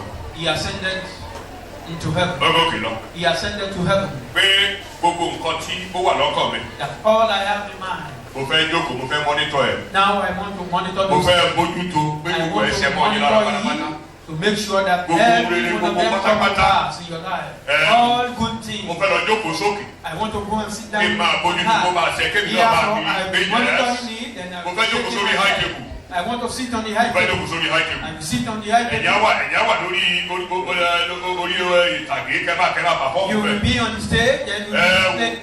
Ọtí Jésù lọ sí lókè nìyẹn. That is the purpose of Christ Jésù gòkè ascending to lọ. heaven. He sits on high. Ó jókòó lókè Ó ti lọ lọ. pé kò sọ̀rọ̀. He's sitting on high. Tó dà gbogbo ìfẹ́ Ọlọ́run will of God. All Ó the lè things ṣẹ́ of mọ́ ẹni lára. God may be fulfilled in our life. Ìlera pípé kò ṣẹ. Perfect Ìdáǹdè kò ṣẹ. freedom. Ìṣílẹ̀ kò ṣẹ. Ayọ̀ àlàáfíà kó máa ṣẹ. Ààbò kó máa ṣẹ. Wọ́n Protection. lọ jókòó síbẹ̀ pa. He's sitting there. Pé òun máa títí gbogbo ọ̀tá fi máa di àpótí. Till all your enemy become your footstool. So Jésù jókòó sórí òkè náà. Jesus is sitting on Ìwé high. Hébérù orí ìkẹsàn-án. In Hebrews chapter 9, Ìyẹn ẹsẹ̀ ìkàndógún ní. verse 15 Ìtìdé ìkẹtàdínlógún. to 17. Jésù tó jókòó sọ Jesus is sitting on high láti bójútó ayé wa. to be overseen our Gẹ́gẹ́ bí life alábòójútó àgbà. as the chief A rí overseer. wípé gbogbo ohun rere tí Ọlọ́run sọ nípa ayé rẹ̀ máa jẹ̀ Make sure mú. that Ọlọ́run bá all ayé things rẹ̀ God dá. has pronounced Ó lè ṣe over your pátápátá. life to come to pass. Kí nǹkan máa yẹ̀ bẹ́ẹ̀. None will be Kó má sí nǹkan tó máa yẹ̀ bẹ́ẹ̀. none of them. Ohun tí Jésù lọ ṣe nìyẹn. That is the purpose of Ohun tí Jésù lọ ṣe nìyẹn. heaven. Kí hallelujah. Shall we- Hébérù orí ìkẹsàn-án. Hebrew 9, verse àti nítorí èyí yóò ṣe jẹ́ alárìnà májẹ̀mú tuntun pé bí ikú ti ń bẹ fún ìdáǹdè àwọn ìrékọjá tí ó ti wà lábẹ́ májẹ̀mú ìṣáájú kí àwọn tí a ti pè lè rí ìlérí ogún àìnípẹ̀kun gbà. Kí àwọn tí a ti pè kán lè rí ìlérí ogún àìnípẹ̀kun gbà. those who have been called may receive Ìlérí the ogún promises àìnípẹ̀kun kán lè rí gbà. Àwọn tí a ti pè, those who have been called, àwọn tí a ti dá láre, those who have been justified, kí wọ́n lè máa gbádùn Ọlọ́run lọ. that they may continue enjoying God. So ó pè wá sínú ogún àìnípẹ̀kun. He's calling us to everlasting Ogún tí ò inheritance. lópin. Everlasting Ogún tó ń inheritance. tẹ̀síwájú tó ń tẹ̀síwájú tó ń tẹ̀síwájú Everlasting tó ń that tẹ̀síwájú. continues forever. Tí ohunkóhun ò lè fi òpin sí. Nothing can put an end to Jésù it. ó pè wá sínú ogún That àìnípẹ̀. is what God Jesus is Ó pè calling wá us sínú ogún àìnípẹ̀. to everlasting inheritance. Ọkọ ẹjẹ́ sọ díẹ̀ nínú àwọn ogún yẹn. Let me mention Nǹkan náà ní agbára. one of them is power. Gbogbo ẹni tá a dára nípa ìwé ó ní agbára tí agbára ọ̀tá ò lè gbójú. All that are justified, you have power that the enemy cannot confront it.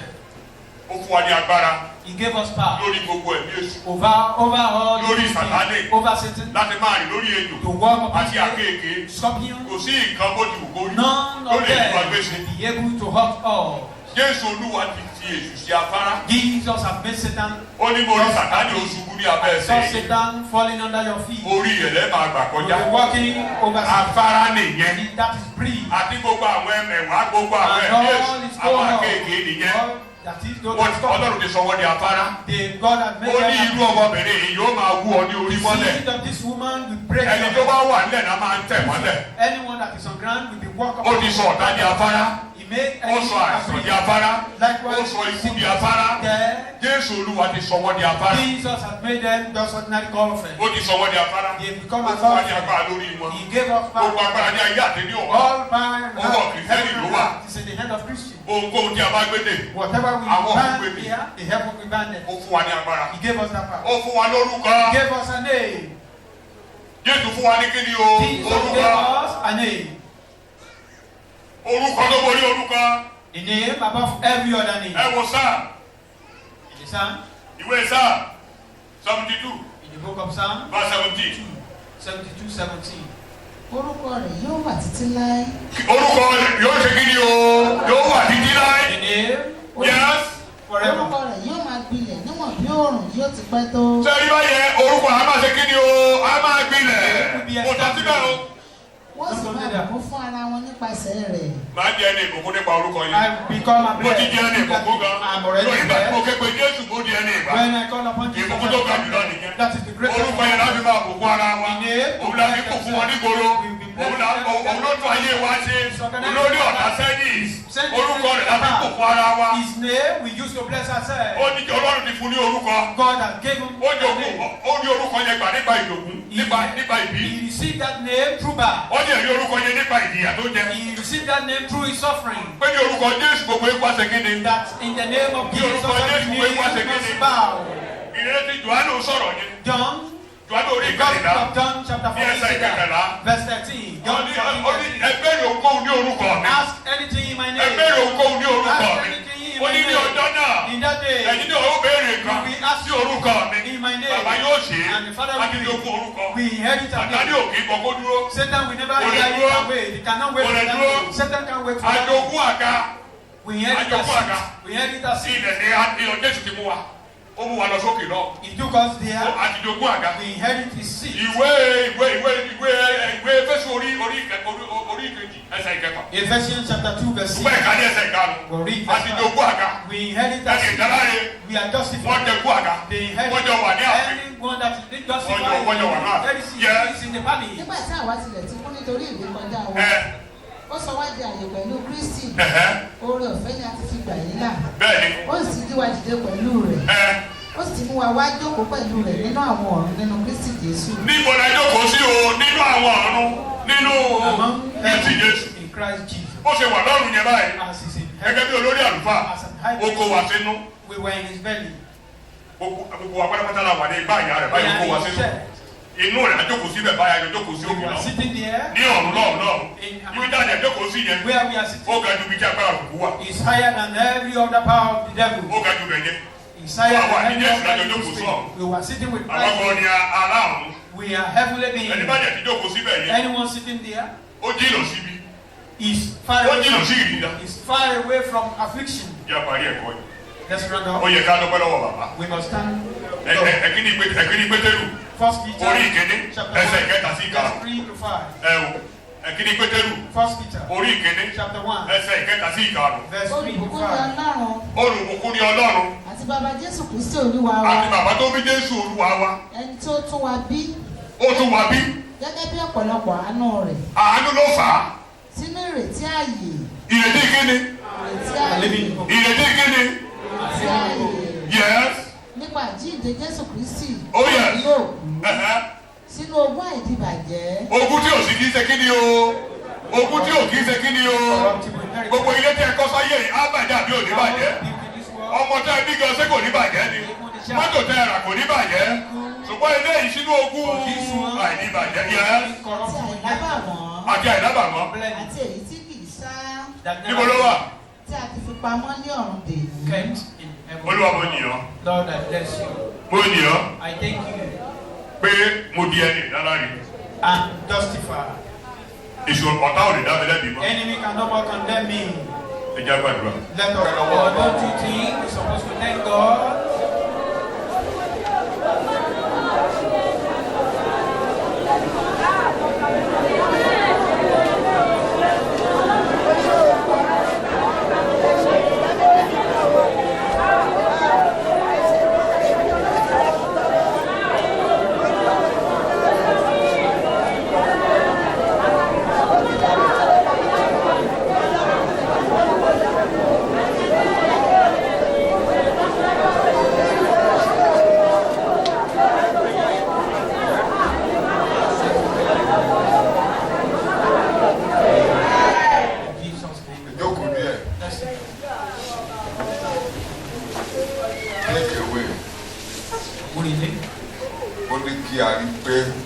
To make sure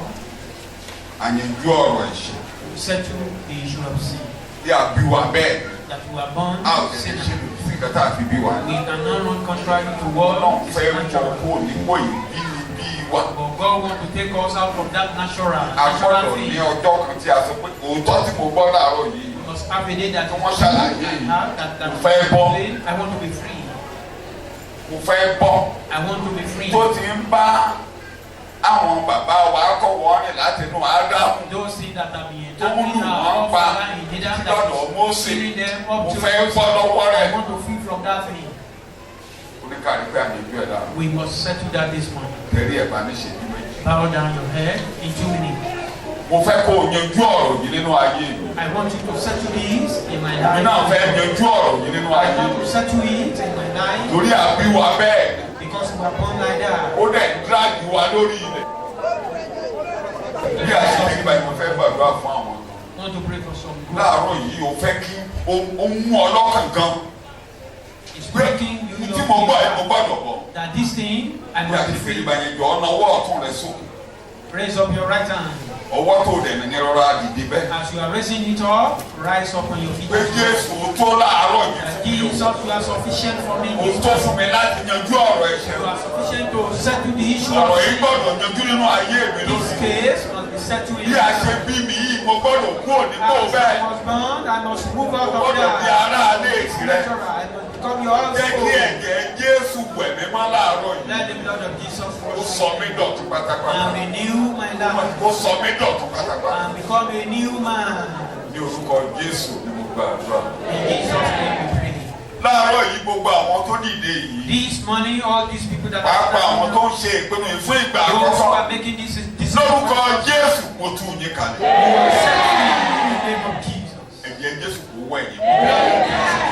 Bẹ́ẹ̀ ni kó máa rí. So Ní shall it be. orúkọ Jésù ni mo gbàdúrà. In Jesus' name, Lord, we pray. Jókòó. Sit down. Ẹ o, èdè tí pásítọ̀ náà ní. That way used by the preacher. Ó ní gbogbo ibi tó bá Jésù kò ní bá mi mọ́. All evil that accompany Christ will never come into my life Torí again. a ti fi ṣe ẹ̀ṣẹ̀. He has been made Ó sin. láwọn tírélà kan bẹ̀ṣẹ̀ rìn. There are some articulated vehicles that Àìsàn accompany bẹ̀ṣẹ̀ rìn. sicknesses, Ọfà ń bẹ̀ á rìn. arrow. Jẹ́ kọ́ta mọ̀ pé kò lè ta ọfà sí ọkọ̀ wọlé mọ́. Let enemy know he cannot shoot Ọ̀tá ò lè sọ mí di oní arrow òwò mọ́. penetrate. Enemy cannot render me neglect. Àwọn tó rojọ́ ìbìtà mọ́. Wọn ò lè rojọ́ ìbìtà kan jáde lórí ìbí mọ́. They cannot do that on me again and win. Àdúrà bẹ́ẹ̀ lórúkọ Let us Jésù. pray. Ọ̀tá ọ̀fà yóò lè wọlé sí Your mi lára. arrow can never penetrate. Ọ̀fà yóò lè wọlé sí mi Your lára. arrow can never enter. Wọn ò lè dé mi ládé ẹ̀gún mọ́ o. No turning ground of Mi ò ní irú ẹ̀gún mọ́ o. I will no more be Mi ò ní irú ẹ̀gún kankan No mọ́ lórí ilẹ̀ more o. curses upon my life again. Ọ̀tá ò lè sọ mí lórí òmọ́. Enemy can never render Ó me. lè túṣọ́ yìí ara mi. You cannot remove my garment. Ó lè túṣọ́ yìí ara mi. You can't remove the garment of honor in my body. Jésù gbàdúrà. Look up here. Ìkẹ́tí wòlíì fi jẹun lára yín nìyẹn. That Bàbá ẹ̀ lánàá. is prophet will Wọ́n lè feed lu you. aṣọ yín. At times, Wọ́n lè you gbà have a yín dream, you are gbé taken. lọ. Jẹ́ kó ta mọ̀. Let enemy know. Ìyẹn ò lè ṣẹlẹ̀ sí èmi mọ́. That was Lórí àtẹ̀lẹ́ kò lè ṣẹlẹ̀ sí èmi mọ́. O lè gbé ìgbésí ṣàpàdé lọ nínú ilé mi You mọ́. cannot take anything that Oh, will they benefit put me you down, away. oh. You can't loot me again. O lè tú aṣọ iyì mi mọ́. You can never render me O naked lè tú again. aṣọ iyì mi mọ́. You can't remove my garment of O lè honor. ta mí lọ́fà mọ́. You cannot shoot any arrow. Ìyẹn parí sọ́dọ̀ Jésù Get olùgbàlà. to Christ. Ìyẹn parí sọ́dọ̀ Jésù olùgbàlà. Christ. Ọfà kọ́fà ò lè wọlé sí mi lára. No arrow will penetrate in my body again.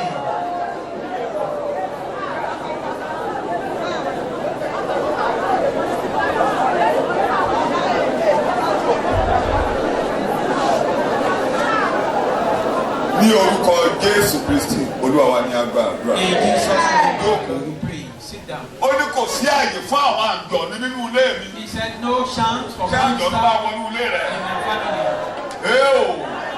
Kò sí àǹfààní, kò sí àyè.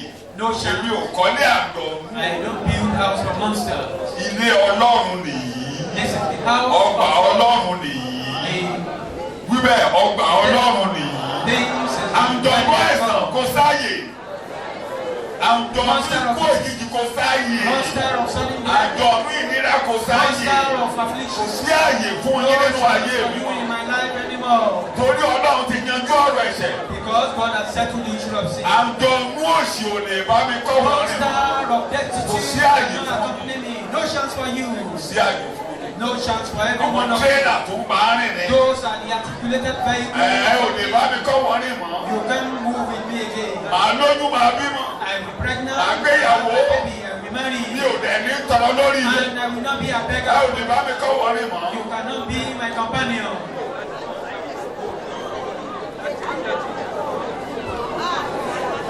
Wọ́n ní agbára. Sàmì ẹ̀kú kan lè dáadáa. Orí ẹsẹ̀ wa láti máa gbàdúrà yìí. Fẹsẹ̀ fẹ́. Offer this prayer on our feet. Kí ni mo pè é? Jésù ti wọlé wá. Jesus has Gbogbo tó bá wà lágọ̀ọ́ ara mi, tó wà ní ayé mi, kó ṣe kéde lórúkọ Jésù fẹsẹ̀ fẹ́. Big grace now. Fẹsẹ̀ fẹ́. Big grace. Fẹsẹ̀ fẹ́. Big grace. In the name of Jesus, fẹsẹ̀ fẹ́. Jésù ti wọlé fẹsẹ̀ fẹ́. Ikú òjijì fẹsẹ̀ fẹ́. Premature death. Àrùn fẹsẹ̀ fẹ́. This is it. Ìnira fẹsẹ̀ fẹ́. Affliction. Big grace. Fẹsẹ̀ fẹ́. Big grace now.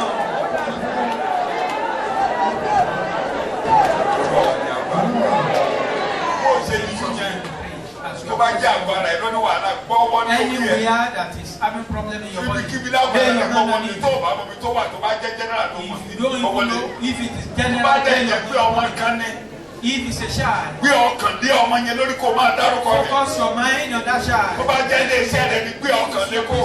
Focus your mind on that Tó business. ti yí ọ tó bá jẹ́ ọ̀rọ̀ ìgbéyàwó ní If tí it's a ọkàn matter síbẹ̀. issue of marriage, Lórúkọ Jésù lẹ́ẹ̀mẹ́ta. call the name of Jesus. Fẹsẹ̀ fẹ́ Jésù tó wọlé.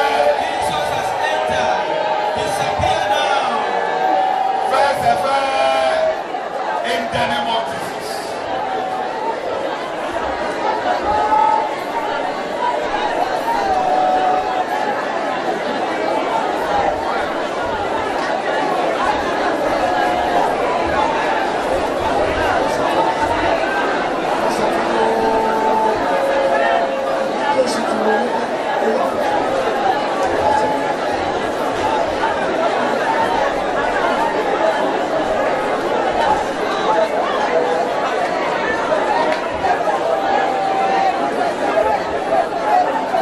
Ní orúkọ Jésù Olúwa wa. Ìdílé lórí Jésù gbogbo ogun tó ń jà kó dúró dá ogun dúró. Ọdún àbẹ̀lú kó dá ogun gbogbo dúró. Gbogbo ogun kó dúró. All battle be still. Gbogbo ogun kó dúró. All battle. Mi ò lógun ń jà mọ́. No battle to Mi ò fight. lógun ń jà mọ́. No more battle to Mi ò fight. lógun ń jà mọ́. Battle to fight. Ogun nínú orí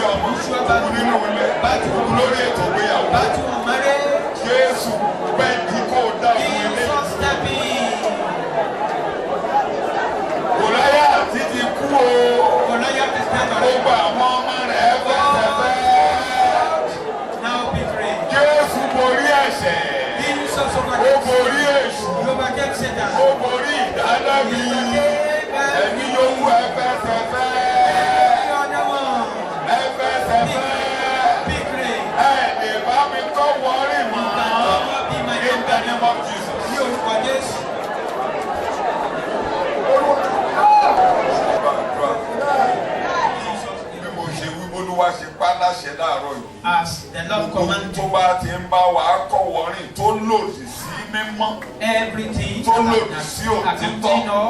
tó ti nú ẹ̀ṣẹ̀ wá. tó ti nú Ádámù wá. tó mú ìnira lọ́wọ́. ní orúkọ Jésù ẹfẹsẹ̀fẹ̀. gbogbo ibi tí ẹ bá dúró sí. níbikíbi tí ẹ bá wà láàárọ̀ yìí. ní orúkọ Jésù àjíǹde ẹfẹsẹ̀fẹ̀. Move out in the name of Jesus. Bá òmìnira rẹ̀. Ní orúkọ Jésù ni mo gbàdúrà. The Lord we pray. Eo. I have no case to answer. Ta ló ní ká máa lọ pé àlejò Who jẹ? said us please? Ta ló san gbogbo gbèsè? Pay us an answer. Èdè tí mo máa ń lò fún àdúrà yẹn. It's Tó a bá fẹ́ gbọ́. my common language. You are ready to listen, you can listen. Tó o bá fẹ́ gbọ́, kò gbọ́. Sátán tó fẹ́ gbọ́. Satan, Tó bá fẹ́ care to gbọ́. listen, listen. Jésù ló ní kí n máa lọ. Jesus said I should Ta ló go. ní kí n máa lọ? Jesus set me free. Ẹ̀wọ̀n obìnrin tí Jésù ń lọ́dọ̀ Jésù tó dúró báyìí. Look at the woman that was accused in the presence of Christ. That was Ìka méjì ní Jésù ṣe. Jesus did put in there. Ó lẹ́yìn tẹ́ ẹ̀ kó kí lọ́wọ́. All of you that are holding stone, Ẹni bá láyà ẹ̀sìn kó tán. if you are bold enough, Tó bá stone. ti mọ̀ pé o pé. You know you are perfect, stone this woman. Kí ni gbogbo àwọn tó kọ̀ kúta lọ́wọ́ ṣe? What happened to those accused? Sọ bẹ́ẹ̀ ẹ ò lè pàkúta sáyé mi. Therefore, you cannot Ẹ ò lè pàkúta sáyé mi. You cannot bring him down. Jésù ní kí ẹ máa lọ. Jesus said I should Ẹ ò go. lè pàkúta sáyé No mi. more people say my Ẹ life. ò lè pàkúta sáyé No mi. more people say my life. Iṣẹ́ àkúta sọ ìgbọ́dọ̀ yé mi. What we are saying, you must Torí àwọn understand. àlá yín. Because of your Àtòrí àwọn dream. wòlíì èké. Because of so Ó much gbọ́dọ̀ false yé prophet, yín. you must understand. Our beloved late John Wesley.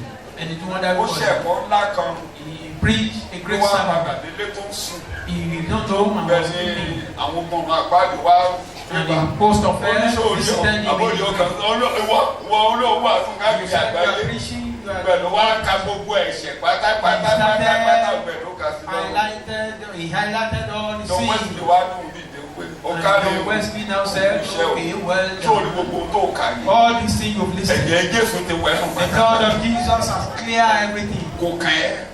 It's none of Èmi tí ẹ̀ yours. lédè mi tèmi. I even have language on my Àwọn own. èdè tí ìkànnì àwọn èdè mi ni pé One of my languages. tó bá kájọ If you count them, oh, òfin ẹni is it your law? ṣé ò ló ṣé ò ṣẹ o.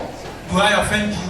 Tí mẹ́bàá ti ṣẹ o. As long as they offend you, Mi ò lẹ́jọ́ jẹ́ I lọ́dọ̀ rẹ have no náà. case to answer in your presence. Ọ̀rọ̀ bàbá àti It's a family bàbá àtọmọ affair. rèé. This is a matter of father Ọ̀rọ̀ and son. ìdílé nìyí It's a tí mo family gbé. affair. Àbí kí n sọ̀rọ̀ ìdílé. It's a family affair. Mo lè dìde pásọ̀ mi lò. Fún Like àpẹẹrẹ. the language of the preacher. Arákùnrin mi omi gbóná lé mi lórí. The brother pour a hot water on my body Ó tutù tọ́ sí mi lára. and he spit on my head. Àpẹẹrẹ kẹwàá bíbélì. That is an example in the Bible. Wọ́n sọ̀kò lóru. He's been stoned. David àbí ẹ̀gbọ́n. David was Ẹni being yẹn mi ṣe stoned. kò ní sọ̀kò. He was cursing him. He was Ẹnìkan ní kò stoning ń him. kú lọ́kùn. And another Kí person ló said, kọ̀ let me. ọ́? And one of his captains said, let me kill this man. And What? the David said, what is your Tó own bá business jẹ́ with ọ̀dọ́ that? gbóni kó máa bú mi kí ló kàn? Do you know maybe it's God that is saying you should go and be stoning me? What is your own business in that? Síbẹ̀ yan lọ ní tiẹ̀. She may eventually go. Ẹni tó máa pa dúró. The person that wanted to Ọba kill ní him kò was an sí tó king. kẹ̀ ń bẹ̀. But king said, it's none of your own business. Lórí ọ̀rọ̀ mi èṣù ọ̀rọ̀ mi ò kọ́. On my case, Satan, Mo lè lọ́wọ́ lọ́rọ̀ mi. you have no case. Ọ̀rọ̀ bàbá àti ọmọ. It's a family affair. Bàbá náà ò rẹ́ṣẹ̀. My father said, Bàbá náà ò rẹ́ṣẹ̀. my father said, receive Mi ò your sin. lẹ́jọ́ jẹ́ I lọ́dọ̀ have no bàbá. case to answer. Mi ò lẹ́jọ́ jẹ́ I lọ́dọ̀ have bàbá. no case to answer before my father.